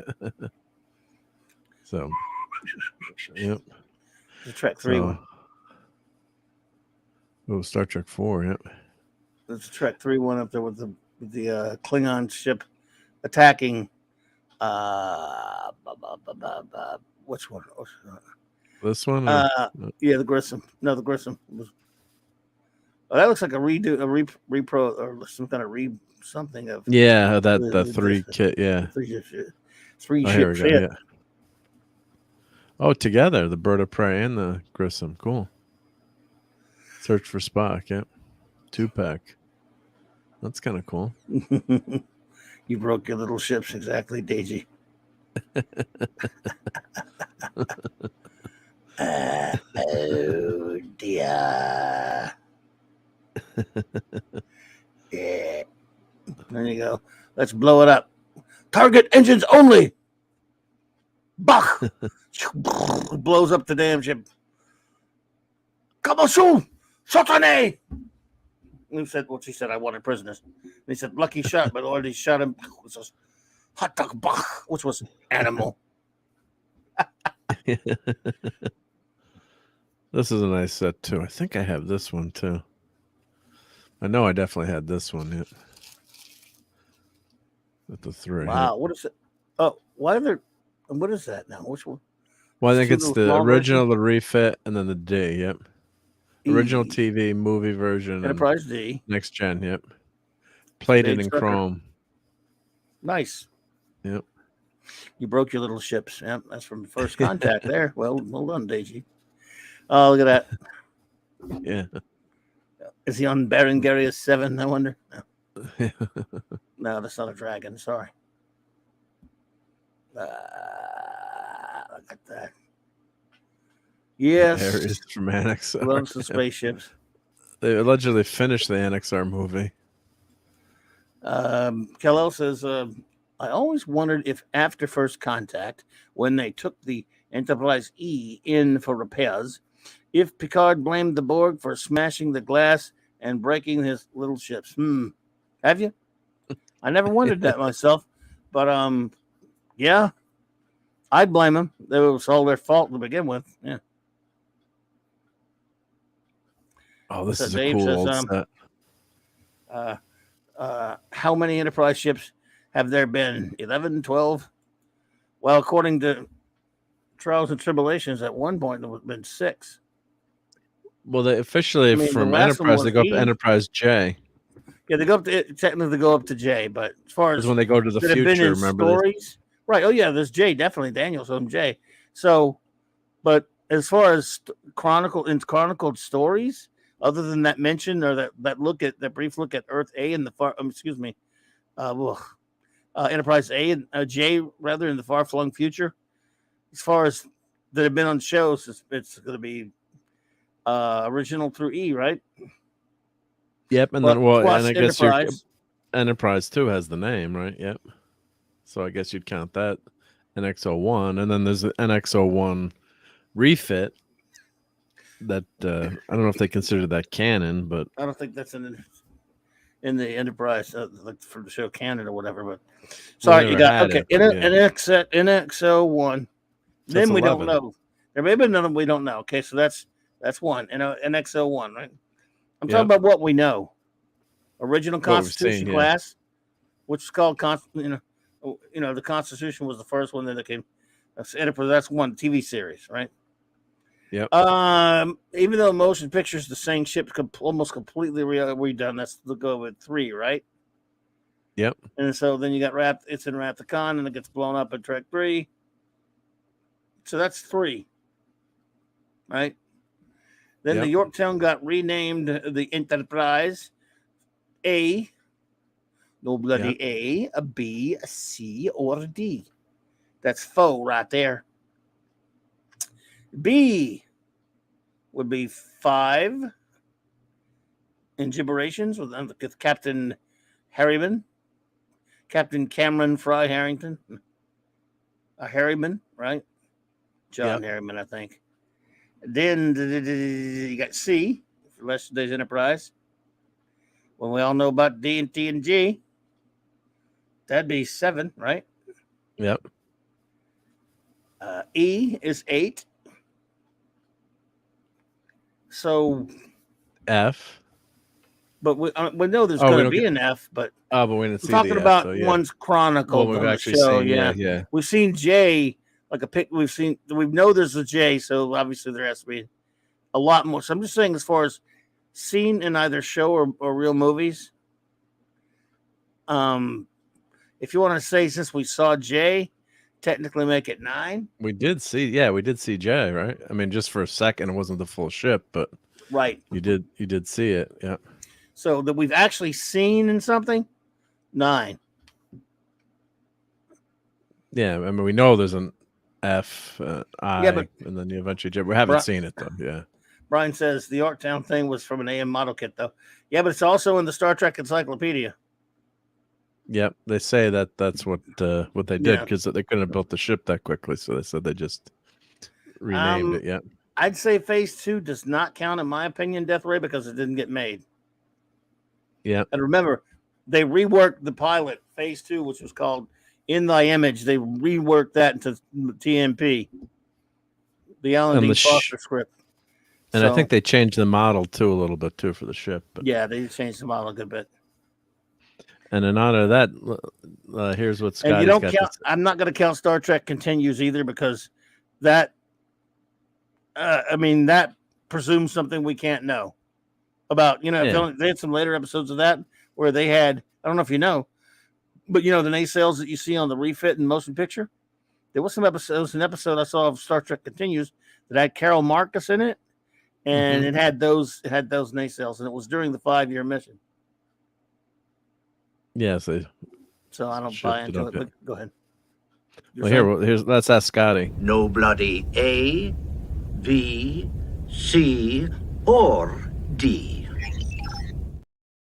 I love it. Thank you. That was fantastic. I remember that set right there. Yeah, good. Yeah, this and you got your classic vinyl figures. I got Kirk and Spock, I think. Yep. But these are some great old figures or models, I should say. Showing each ship through the Star Trek universe. That would be fun. I've been planning to do a ship stream forever. Not just Trek ships either, but maybe Trek ships would be. Yeah, That's a fun that would subject. be a good idea, Dave. Absolutely. So I'm sorry you were saying. Oh, look at that! Look at the motion picture phaser. Yep. Resin model kit. Wow, Yep. oh, wow. Custom model kits. I was watching the. I don't have the Galileo. As much as it's my favorite episode, I got to buy that model kit too. And they have a new interior for it that they've been selling, so which has been really cool. That you can have put in to the model kit, which is wild. Let's see if I do Star Trek Galileo 7.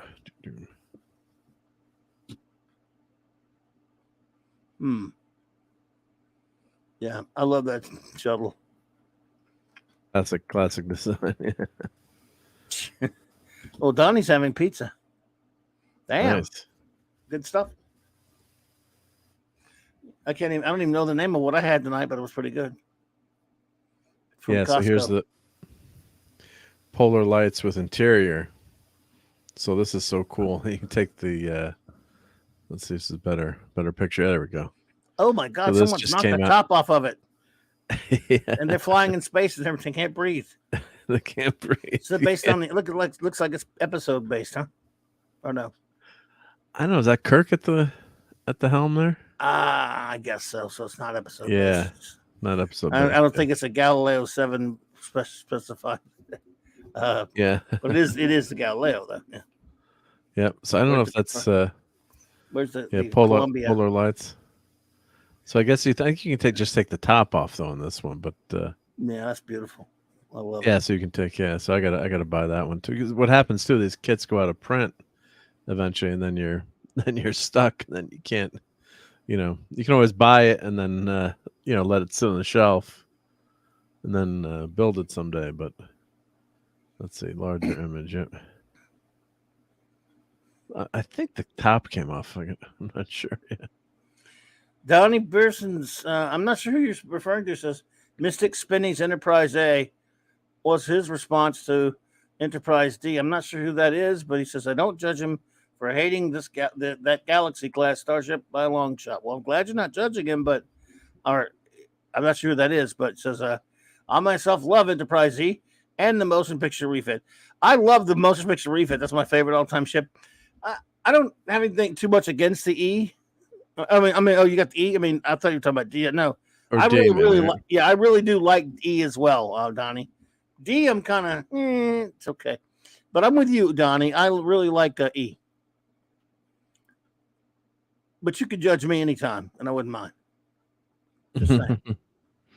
Yeah, the D, they were in a tough shape. I think they had to go, have it look like the ship, but then want to make it a little bit different, and then I think they just went a little bit too far on that secondary hull design. I think the saucer section I think is really cool. They did a nice job with that. There you go. But I mean, just it's Great like episode. some people love McFarlane's art, some people hate McFarlane's art. Which color is better, green or blue? It's all whatever you like, and a lot of these ships really grow to like them too, because that's where the characters work and live and breathe, and so they really become part of the one of the characters basically. So that's why initially the Defiant I didn't like as much, but then you like, oh, this is a really cool ship, and it's pretty tough. It's a tough little ship, right? Tough little ship. Hey, Mega Cropper, what is up? Hello there. Good to see you, sir. I think we got that clip too, right? Tough little ship. Tough little ship, yeah, somewhere. I don't know. Did you bring that one? I think here. we got that. Is it up there? Oh, there it is. Yep. Hit it. That's it. The Defiant. Adrift but salvageable. Tough little ship. Little. Yeah, little. Yeah. Little. Yeah. That was that Jerry Goldsmith. It's kind of bringing back his own Klingon music for the motion picture. Yeah.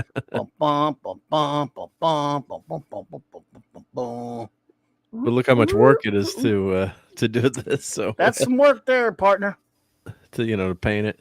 Yeah. Oh, he swapped out of hers head for Yeoman Mirrors. Yeah. What the hell? Oh, so he made them look like the Galileo 7 characters. Oh, Minor okay. mods on Kirk and Sulu to make Bulma and Kitano. Did he get? Yeah, he's got a character from Land of the Giants. There you go. So Mr. Bowman was on Land of the Giants at the same time. Yeah. He probably got kicked off the Enterprise for being a jackass to Spock. Yeah. I mean, you know that Scotty made a report, and Spock made, and so that everyone made a report. You think they covered for Bowman? And hey, good night, Dad, man. Take care, buddy. Take care, Dad, man. You think they covered for? I've always wondered about that. I wonder about stupid crap like that. Like, Bowman was a total jagoff. He was, to Spock. Yeah.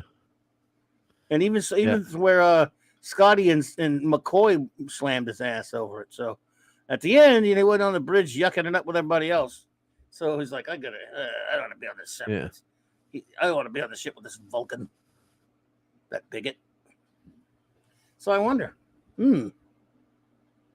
Interesting. Bowman went on and joined another ship. Yep. Unless they made good friends later. Who knows?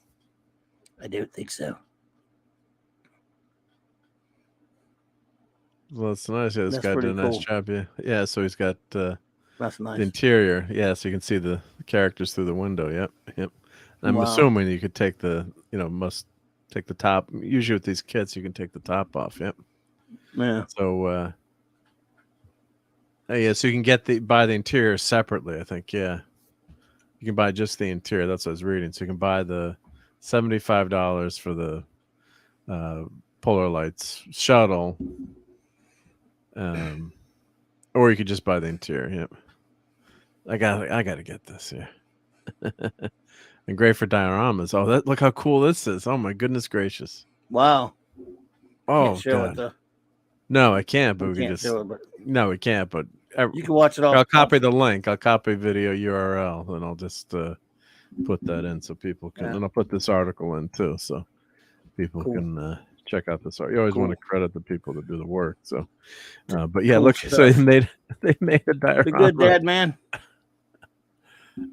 Yeah. Nice. They made a diorama of what it would look like when you filmed it. Oh my God, that's incredible. I love that. That is unreal. Oh, well, that's probably what it'd be like, right? You imagine going back in time set. and being on that set, right? And but wait a minute, I'd be a little kid. I'd be like, but where's the spaceship, Dad? Where's the Galileo? It's like, no, there's no spaceship. It's just made out of wood, When I was they did have the, on the set of Star Trek Farragut and Star Trek Continues. When I went to that Farragut Fest in 2013, they had the interior of the shuttle, but they didn't have a exterior, obviously. And it was, it was pretty cool. I mean, they had it all really nice. The interior. They even had the interior of the Romulan bridge, but no engineering yet at that point. It's the only thing they didn't have. What they got later. Look at that. So I remember this. This has to be rare. K7. Yep. Space Station K7. I've got that. Really? Yep, I do have that. Yep, it's on the shelf. Yep. Nice. I mean, no, it's living the tall.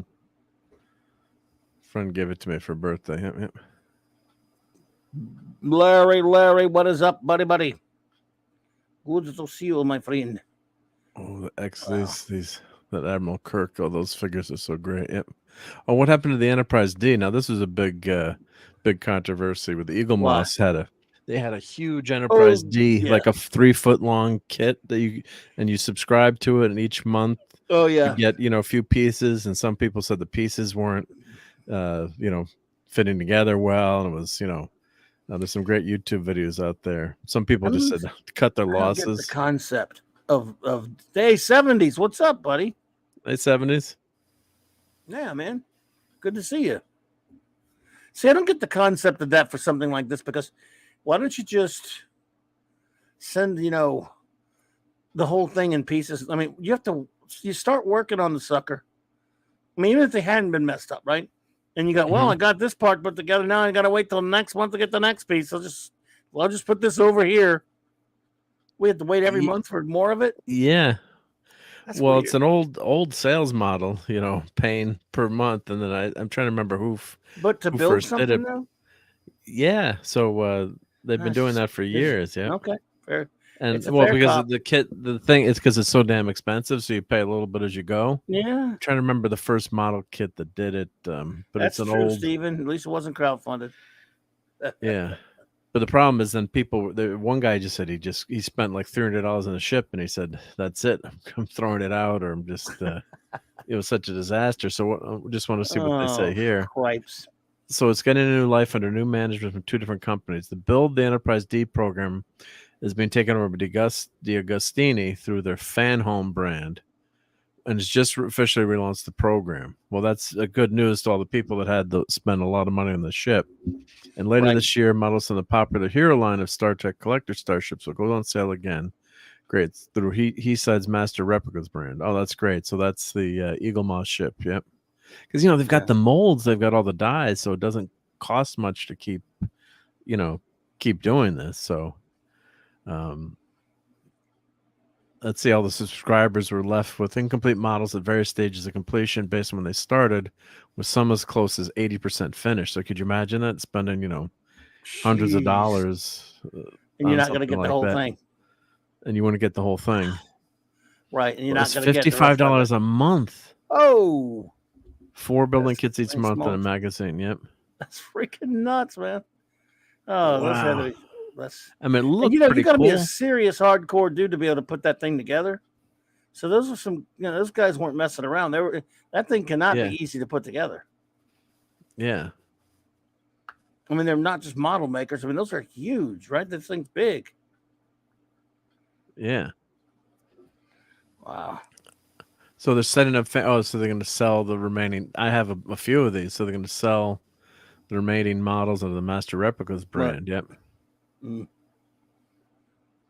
Yeah. Well, these are, if you watched P-Hard, they had all these ship. This was the ship they were selling that no one wanted, the Enterprise D, the Right. Eagle Moss. So yeah, so fat, what they call it. So they've got the stock, and then they're gonna sell that, and then they're gonna relaunch the line, which is good. So if I were just buying one and had an original Enterprise there next to that thing, I would get it. That would be the same deal. I would get the other one, the real deal Trek.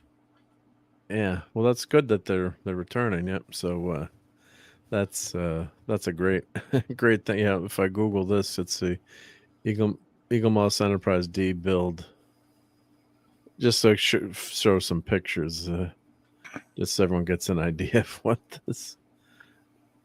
If they show the kit, like half taken. Yeah, like you'd get pieces like this, like 1 month you'd get this. So here's the guy. This is the video. I quit Eagle Moss up Enterprise build D disaster. I got it painted already. Well, it comes painted, so that's the blue. In other words. Yeah. So and it's supposed to look almost like a shooting model, like and the thing is pretty damn big. So it's but the problem was it's just this guy said, look at all the electronics and they said they made it way too complicated. There's like a million wires you got to put together. So I'm guessing once it's done, it probably looks gorgeous. But yeah, look at, What? They said the guy said they put like individual LEDs on each of these panels instead of just putting like one ring light or one. So you had to like wire up each of these. He said he wanted to self-delete after a while from just all the work. So Jeez. But then this goes all the way around, so you can see how complicated the thing. Wow. He's like, why don't they just do like one, a light ring? Maybe it would have, maybe it wouldn't have looked as accurate. But he just said it's just a nightmare doing all this work with all the. Here's the wow, the control panel, and then that's crazy. The real Starship. Yeah, and then they said it's it runs on batteries, and there's separate batteries. It's like they didn't even make it run on a power adapter. So you can imagine when it's gonna run out. But I guess allegedly once it's done, it's gonna look pretty cool. Right, if you I guess, get it. Yeah, I think this is what it's supposed to look. So this is how big it is. I mean, it's massive. I mean, this is next to a person, so it's supposed to be like the size of one of the shooting models. Yeah. So Wow. yeah, as Steven Crazy stuff. Shoes, the ones they used for the show were less complicated. Yeah, I can imagine. There may well be 4 lights, JT, but none of them work. All the bulbs are out. Yeah. There are no lights on Star Trek P Hard or any of the other bad reboot trash. Yeah. Oh dear. Yeah. Well, it's good to look at these real ships. I mean, I know, just I don't know, good old fun stuff. I guess before we get out of here, I guess the one thing we could talk about is real quick is you saw how in keeping with Star Trek, I guess what Paramount Plus did to William Shatner, did to Kirk. Oh yeah. Yeah. Or not what they didn't not do. did. Yeah, everyone said they had some kind of a big ad with advertising that they have all those Star Trek shows, including some that have the Star Trek title that aren't Star Trek, but they have the title on there because the law says they can do it. And they included some representatives from these shows. And who was missing? Numero uno. I mean, the big kahuna. They had people like freaking, fake direct people. And yeah, you get the idea that they left Captain Kirk off of it, basically. You probably all seen this. Yeah, do you have it? I'm trying to find a picture of it. Oh, here it is for Star Trek Day. I got it. Here we go. Let's see. It's Star Trek Day here. Let's see if we can figure out what's on. While I had my there's some of my models from Starfleet Battles. So I love playing that game. I have a bunch of little pictures of. Well, no, that's on the below. It's hidden by my name there, but see the little. So you'd play Starfleet Battles. Love playing that game. Yeah, it was like a board game with all the the shields, the engines. You roll the dice and it would change. You'd have a battle and you could Klingons versus the Federation. So it was a fun, really fun. Yep. Someone had mentioned that about 10 minutes ago and I forgot to. Sorry, I didn't see it. Did you put a picture up? Well, no, that's those are those little models there. See those little silver models? Here, I'll go. Yeah. Sorry. These little okay, guys. Yeah. Sorry. Yeah. Those are some of the little. So here, let me show the. Shatner was not surprised. Yeah. So let's see if we can figure out who's missing. Who's missing? First of all, I'm going to go from left to right, folks. I'm going to name these names because I'm that good. Jonathan Archer, captain of the NX-01. Some doofus from some show that people like that's taking the name of a certain character, but he's not really because it's filth and it's called Strangledude Worms and it's not real Star Trek. The lovely and wonderful Nichelle Nichols, who of course plays what's her name? Just kidding. Nyota Uhura. Now they got the animated version of Captain James T. Kirk on here. Is this did someone? Oh, maybe this is a different one. No, Kirk this is not. No. This is old. No, there's no Kirk. Wrong one. Yeah. All right, wrong one. I'm fired. Let me find the right one. I'm fired. Was it for Paramount Day or was it was Paramount Plus? Oh, here we go. It's this not one. Star Trek Day. That's in September. But this one. This is the right. This is the one. Everyone's retweeting it. Yeah. Yeah, here I got it. It was just down. It was just a little bit below the other one. Whoever made that one, it was ridiculous to put much as I love the animated Kirk. All right, this one was below. This was here, and then you flip down. Here's the next one. Oh, I gotcha. So anyway, you got Jonathan Archer, you got Spock and Vulcan, you got Uhura, then you got fakey, crappy prodigy character, Purple Girl, who doesn't count because she's not in real Star Trek. Screw her to hell with her. You got Robot Picard, so he doesn't count because that's the filth Picard. Michael Burnham, the bestest ever, she doesn't count. Anson Spout, Clowny Clown. Is that the one? You sure this is the right one? He's got great. Yeah, he was on that one. Yeah, Anson Mount was on that one. I'm sure. Okay, if you're sure this is the one we're talking about. Anyway, yeah. So this one's missing. I think they've done it before. All right, let me check. Anson Pount, character from Crapper Decks, garbage character. From that, and of course Captain Gainway, Captain Benjamin Sisko, and 7 of 9. You sure that's the same one that they just? I think it is the same one. I think they reused the same image. I think they reused the same image. Let me go check, but they can't get us for having that image up there from their video, right? No. Good Lord. Let me get out of that. Yep. I was trying to get out of it. Yep. Oh, Carol Kane. Could have done that in time. Well, there was no. Yeah. I knew that was going to Let's happen. go back. Hanukkah. I slipped on my finger slipped. That's all right. Yep. It happens. So it's all over Twat anyway. Yeah. Well, that was pretty much it. But I'm trying to think. But I don't think that's exactly the one. It's all over Twat. We got the chat to help us out. Yeah, there was the same. It's the same. It's basically, the same no Shatner on there. Basically, folks. The bottom line, you probably already know. Yeah. So, Captain Infinity and Beyond. What's up, buddy? So yeah, you don't even have to bother. It was pretty much that lineup. Yeah, whatever. My eyes are hurting. I gotta cover it up to you. No. Oh no, you still got it on there. What are you doing? There we go. Whew. Can't have filth on there. It really is just disgusting. Sorry, yeah. That's not your fault. It's my fault for letting filth be on there. Anything, I'm the captain, so it's got to be my fault always.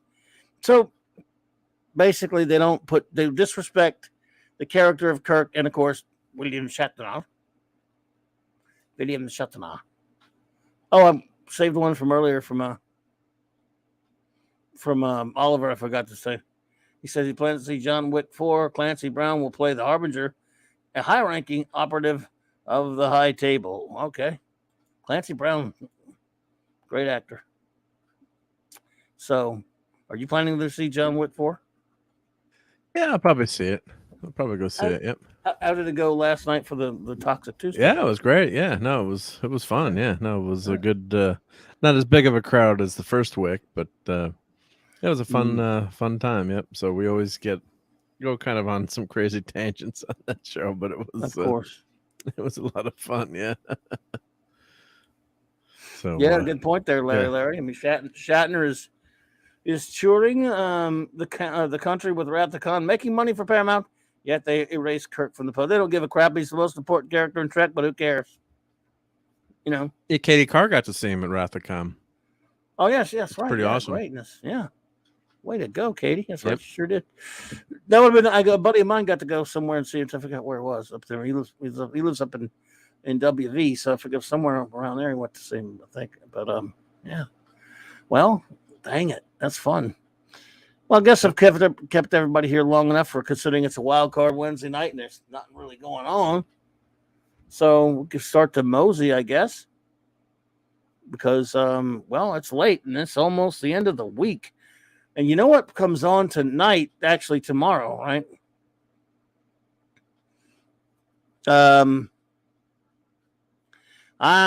Should I even mention it? Hard season 3, episode 4 comes on tomorrow night. Is anyone? Maybe we'll get a good one. No, we won't. Look, I'm trying to behave myself when it comes to this thing because it's really depressing me. There are many of our dear friends. Even if you're just saying it's okay, whatever. But people are saying how good this show was. I've seen 3 episodes. Hard is trash. Season 3, but it's familiar trash now. So here's the thing: it doesn't matter. I think a lot of people are just terribly indiscriminate. It doesn't matter if something is trash, but as long as it's familiar trash, because I will admit that the first 2 seasons are so unlike anything resembling even bad Star Trek. They're just kind of this show with this old man running around saying he's got the Picard, and he's not. He's a replicant like Captain Infinity. He becomes a replicant at the end. But people are liking this slop because they throw member berries at them and Easter eggs, and they've given them their hey Ezra Goldstein, shalom. Good to see you, my Shalom, friend. Hope Ezra. you're doing all right. Yes, indeed. So people are just buying into it. They got the Blade Runner crap going on as Captain Finity. So definitely points out it's still a pig, Stephen. Absolutely, like you said, you can't put lipstick on a pig, buddy. Yeah. Well, here I just wanted to show this because someone fixed it, so we're Some gonna people have no taste. fix the photo. Yeah, they fixed Somehow the Survivor went out for like 25 seasons or something. Yeah, that's true. It did. Was that it? That's it right there? There's the picture, but then look, fixed it. There's the one here with Kirk. You know how I would fix it. And then here we go. Here, this guy Even says, better. "Yeah, fixed it." Even That's better, really right? fixed it. Yeah. Really fixed it. Yeah. So kudos to Data Racer. Yep. For Data Racer rocks. Yeah. yeah. So there you go. Look, I hate it, but I keep every time I land on the stream with people that I'm a fan of talking about how great it is. Not just one of them, all of them in unison. It makes me want to cry like a big baby bitch because it makes me sad. I can't look. What is wrong with you people? What have you watched that I haven't? I've only seen 3 episodes. Good God! And look, I'll keep giving it a chance. Nothing's impressed me so far. I mean, well, there's the thing. Nothing's impressed me, and I have figured out why they don't hate it as much as the first 2, because the first 2 seasons don't even resemble Bad Trek, much less than the other. This resembles like the stupid movies like Nemesis and Any Erection and First Contact when they're just a bunch of pew pew and they're not. Like I've talked about this before. Remember how? Does anyone remember the days when TNG fans didn't like those 4 movies that came after it because they were not? Yep. You know, they were not more cerebral. Picard's acting out of character. I mean, you heard that criticism all the time. All the time. You heard the criticism of he doesn't really act like the Picard on the TV show. He's not thoughtful. He's an action wind-up toy and all this other stuff. Sean Carter, hey there. Good to see you, my friend. He doesn't really – and the show, the movies are not cerebral and intelligent stories. They're just dopey, thin action flicks, which is true. And now people are settling for it. A lot of those same people, well, I don't know if it's the same people, but a lot of people said, look, they're basically you're getting the dumb action. It looks more like the freaking movies now. This show looks like Nemesis on steroids. Star Trek Nemesis on steroids. You get Riker and Picard running around together, so people just like that because they like seeing them together. They like Worf chopping things, Worf killing things, and doesn't matter that he shouldn't be chopping anyone's heads off because he's a Starfleet officer. They're just glad that he did, and he's talking like Worf, and he's saying unfunny, dumb shit, but they like that. They don't care how stupid the writing is, how moronic the writing is, where they've turned Beverly Crusher into a horrible person. They like this idiot Jack Crusher character.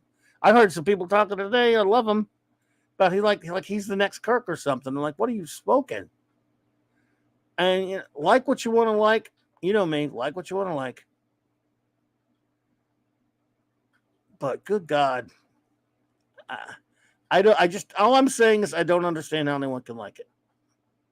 Just as they probably would say the same to me. I don't matter. Yeah. I don't matter. I'm nobody. I'm just saying they'd probably say the same to me. Well, I don't know why you don't like it. It's so good. It's settling for filth. I agree, Larry. And I just, miniseries, not a season exactly. Good to see you, Sean Carter, by the way. And let's see. I just don't get it. Stephen Kellell says the thing is, even if PR season 3 was amazing, it still doesn't erase the first 2 seasons of that slop. It's like being in an abusive relationship and hoping that things have changed. Now, see, they may pull something toward the end that does change things I don't know about yet because I've only seen 3. They're about to run episode 4. And even if they do that, it won't erase the fact that how bad the show is now. And if we got to watch climb a pile of shit to get to the top of to pluck a rose, because that's what basically we're talking about here. And even people who are liking it are admitting that it's not going to change things. I just hate it. It's so bad. It's just bad. Picard is an ex-captain. He is pining for the fields. He has run down the curtain and joined the bleeding choir invisible. This is an ex-cuck. He's bereft of life. He rests in peace. If you had nailed him to the bridge, you'd be pushing up the daisies. I mean, Picard, sorry. Beautiful plumage. The plumage don't enter into it like they stone dead. Yeah, I mean, He's the not problem born, is he's passed on. Sorry. it's all right now. Certain people have seen the whole thing, so I mean, it's very tough when you're trying to Right. go one episode to one episode. But people have said that like the last episode was phenomenal, and glad if you did like it. But I didn't think it was any great shakes. There's too many with this one miniseries. It's one story. As was just mentioned, and it's they got to keep all these mysteries. Where if you're watching like 42-minute TV show, or back in the day, you get 50 minutes, you'd get you wouldn't have to wait 3 hours to find out what the real, or 4 hours. It's like we just still don't know what the heck is going on in the show after 3 hours. Why? No, we don't. We have an emergency. Okay. I'm sorry, number one. I have my phone off, so I couldn't hear you calling on the walkie-talkie. I apologize, everyone. The wonderful Raquel Briggs, if you're hearing me, can you find out which episode we're reviewing this week tomorrow? I think it's Exposed, isn't it? Is that? I don't know the order. I'll check it. We'll I'll find get the order right now. Okay. And I was going to do a watch party tomorrow. I was going to announce I'm going to try to do a watch party either during the day before the show of UFO. Okay. Number one, if you're still there, hang in there.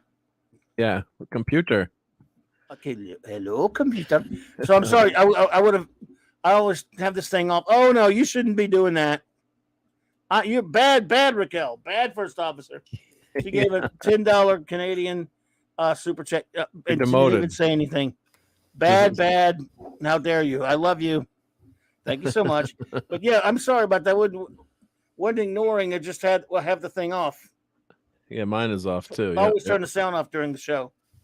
Let's see episodes. Let's see. We're gonna go to the Fanderson one. I've watched. I think Exposed is the second episode. Am I wrong? Computer Affairs, the second one. Oh, Exposed was actually aired. Exposed was aired second, but that's the crap. ITC order. Can you send me that ITC order again? I don't have it. Yeah. anymore. So here's the here it is. If you scroll down the Wikipedia article, so we're doing the Fanderson order because Fanderson knows their stuff. Okay. What are you doing? What are you sending? So that's the link. So if you go down to Where? the Wikipedia, just keep scrolling all the way down. I gotta find it. Almost to the middle of the article. And I don't think I can. Well, here I can share my screen. I'll have to look at it later. I saved it. So I pulled it over there. Yeah, so, but here for everyone. Yeah, so here's the yeah, that's the link. Now that I know, I watched Exposed the other day, but I need to watch okay. Computer Affairs number 2. Yeah. Hello, computer. So there you go.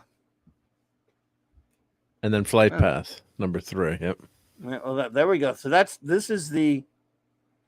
If Fanderson you scroll down order. that thing, the Fanderson order. This is the order. UFO is the other fan show, and they're just moderately different. They do switch 6 and 5 here, but just very minor. It's prod order, as Raquel likes to say, prod order. So yeah, let's say There's that link, everybody. Fanderson actually, they want you to watch Survival before Exposed, and I think there's a reason, but I can't say why they do that. They flip that order. They want you to watch prod order. Basically prod order. Yes, basically prod order. Yep. But Fanderson, they switch 5, episode 4 and 5, they switch. Not according so to other what than that, right here. Look at this column here. 1, 2, 3, 5, 4, 6. Oh, prod order. 1, 2, 3, 4, 5, 6, 7. Oh, Fanderson. Why? I wonder why. Well, because we can't say, but there's something happens in those. What about the episodes? Okay, I got you. So, are we going to basically watch prod this? order? Do you want to watch as we review them? Do you want to go Fanderson or prod? The other that's the only one. That's the only one that's the difference. Once you get past episode 7, everything or 6, everything. Let's go Fanderson then. Fanderson, yeah, we'll go Fanderson. Yeah. Number one, if you want to do prod, let me know. But Fanderson only has 2 of them switched. Ezra says, Classifier Clobberin and Mark, did any of you watch TV show called Project UFO? I remember that, but I'd have to look it up again. I know the name. I'm trying to remember. Not Project Blue Book, Project UFO. No, it's a show called Project UFO. UFO, yeah. It was on NBC or something. 78. Maybe. Yeah, I vaguely remember that when it came out. I don't think I watched it. We could go prod, but why is Fanderson as a reason? Wasn't this also called Project Blue Book? I don't know. Was it called the same thing? I'm wondering if that was called, because there was a TV show on about the same time called. Oh, okay, yeah, using Project Blue. Yeah, I remember this show. Yeah, but I used to call it Project Blue Book. Why would I call it Project Blue Book? Fanderson. Oh, maybe that was what they were investigating, the Project Blue Book. Yeah. Okay. I don't know. Maybe they changed it somewhere. Fanderson it is then. Let's do that. Love you. Yep. So I'm going to do Project Blue Book. Okay. I'm going to try to do a watch party tomorrow. Either. Yeah. So I think I've got a meeting tomorrow night. Maybe I'll do it like at 5 o'clock or something, or 5 p.m. ish or something, because I gotta be out. It depends. I'll be on at 6 my time. I'll be on with Tom on Midnight's Edge. After Tom, right? Yep. So anyway, all right, everybody, we're gonna get moving out of here because we've been here. Get Unless you want me to get talking about the filth again. You don't want that. P Hard season 3 sucks. Everybody, don't let anyone tell you different. And if you like it, that's fine. Like my buddy Donnie says, I won't judge you. Yep. Thank you. Love you. Yep. RM. Well, I'll just tell you tomorrow. It's not a big deal. I'll tell you tomorrow. So, all right. Well, thank you all for being here with us tonight. I want to shout out the great wrenches, of course. First of all, show notes. Let's see here. What are the show notes? Tomorrow night, I'll be on Midnight's Edge After Dark, 6 p.m. Central Standard Time with Tom Connors, the great Tom Connors and his great gang, talking pop culture-ness. And then 9 p.m. Central Standard Time, Italy time for the Clobberin Clubhouse with my wonderful First Officer R.M. Briggs and the great Chief Engineer Mark D. with a C. And then, of course, 8:30 p.m. Central Standard Time, Friday night. It is the Nick Weiser's Comic Shop gang and the Comic Shop Show.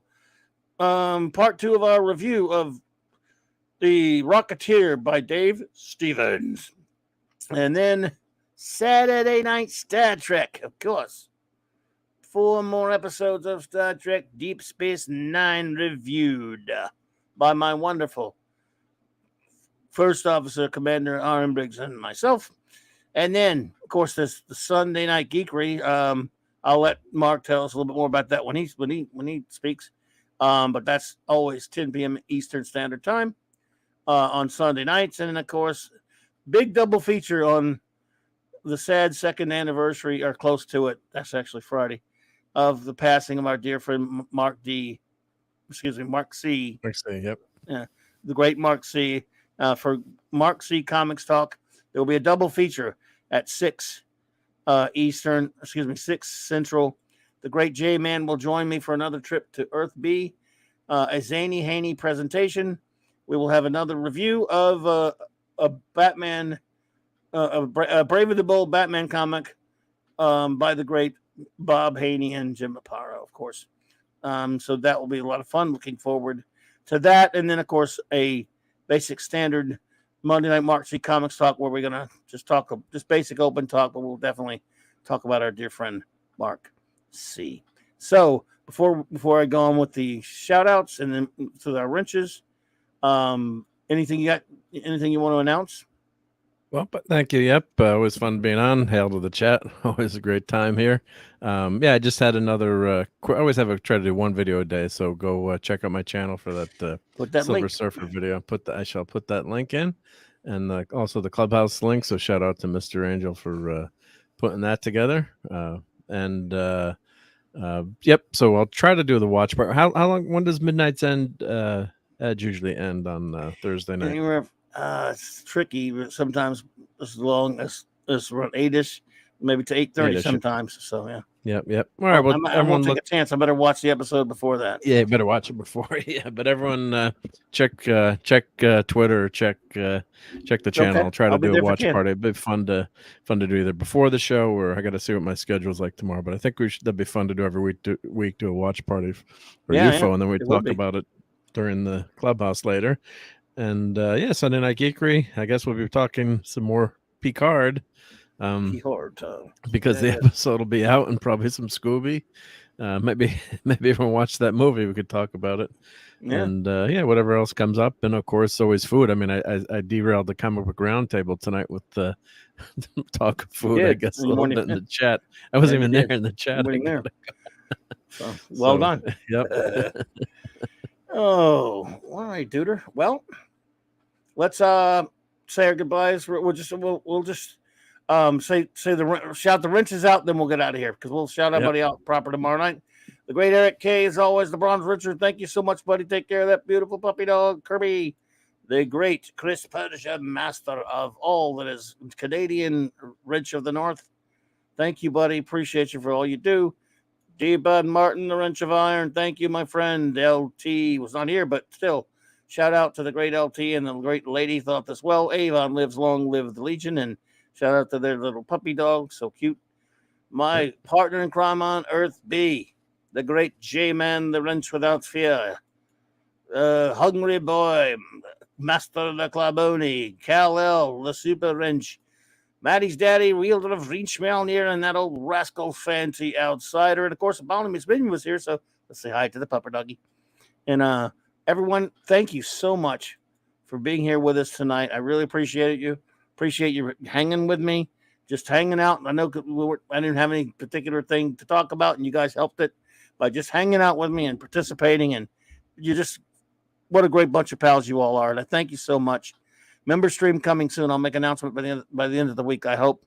Until then, thanks to that my great chief engineer Mark D with the C for hanging out with me again. I really appreciate you. Thank you. A lot of fun. Thank you. It's always fun. And thank you, everybody. And thanks, of course, to my wonderful first officer for popping in. And thanks, everyone, for your contributions and your super chats. You are too kind. Everyone, have a marvelous remainder of your evening and a marvelous day tomorrow. Thank you all. Clobber on, clobberers.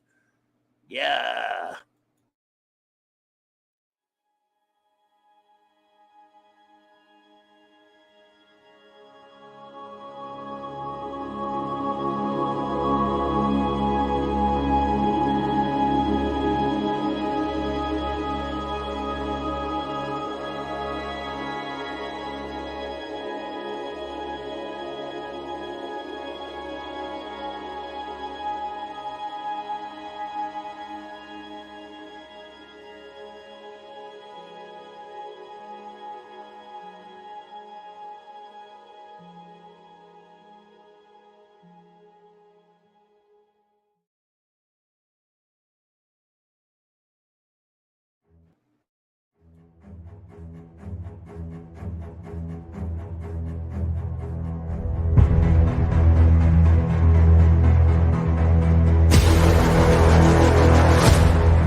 Get those nerds! Nerds! Nerds! What? Clobberanimo! I just love clobbering time.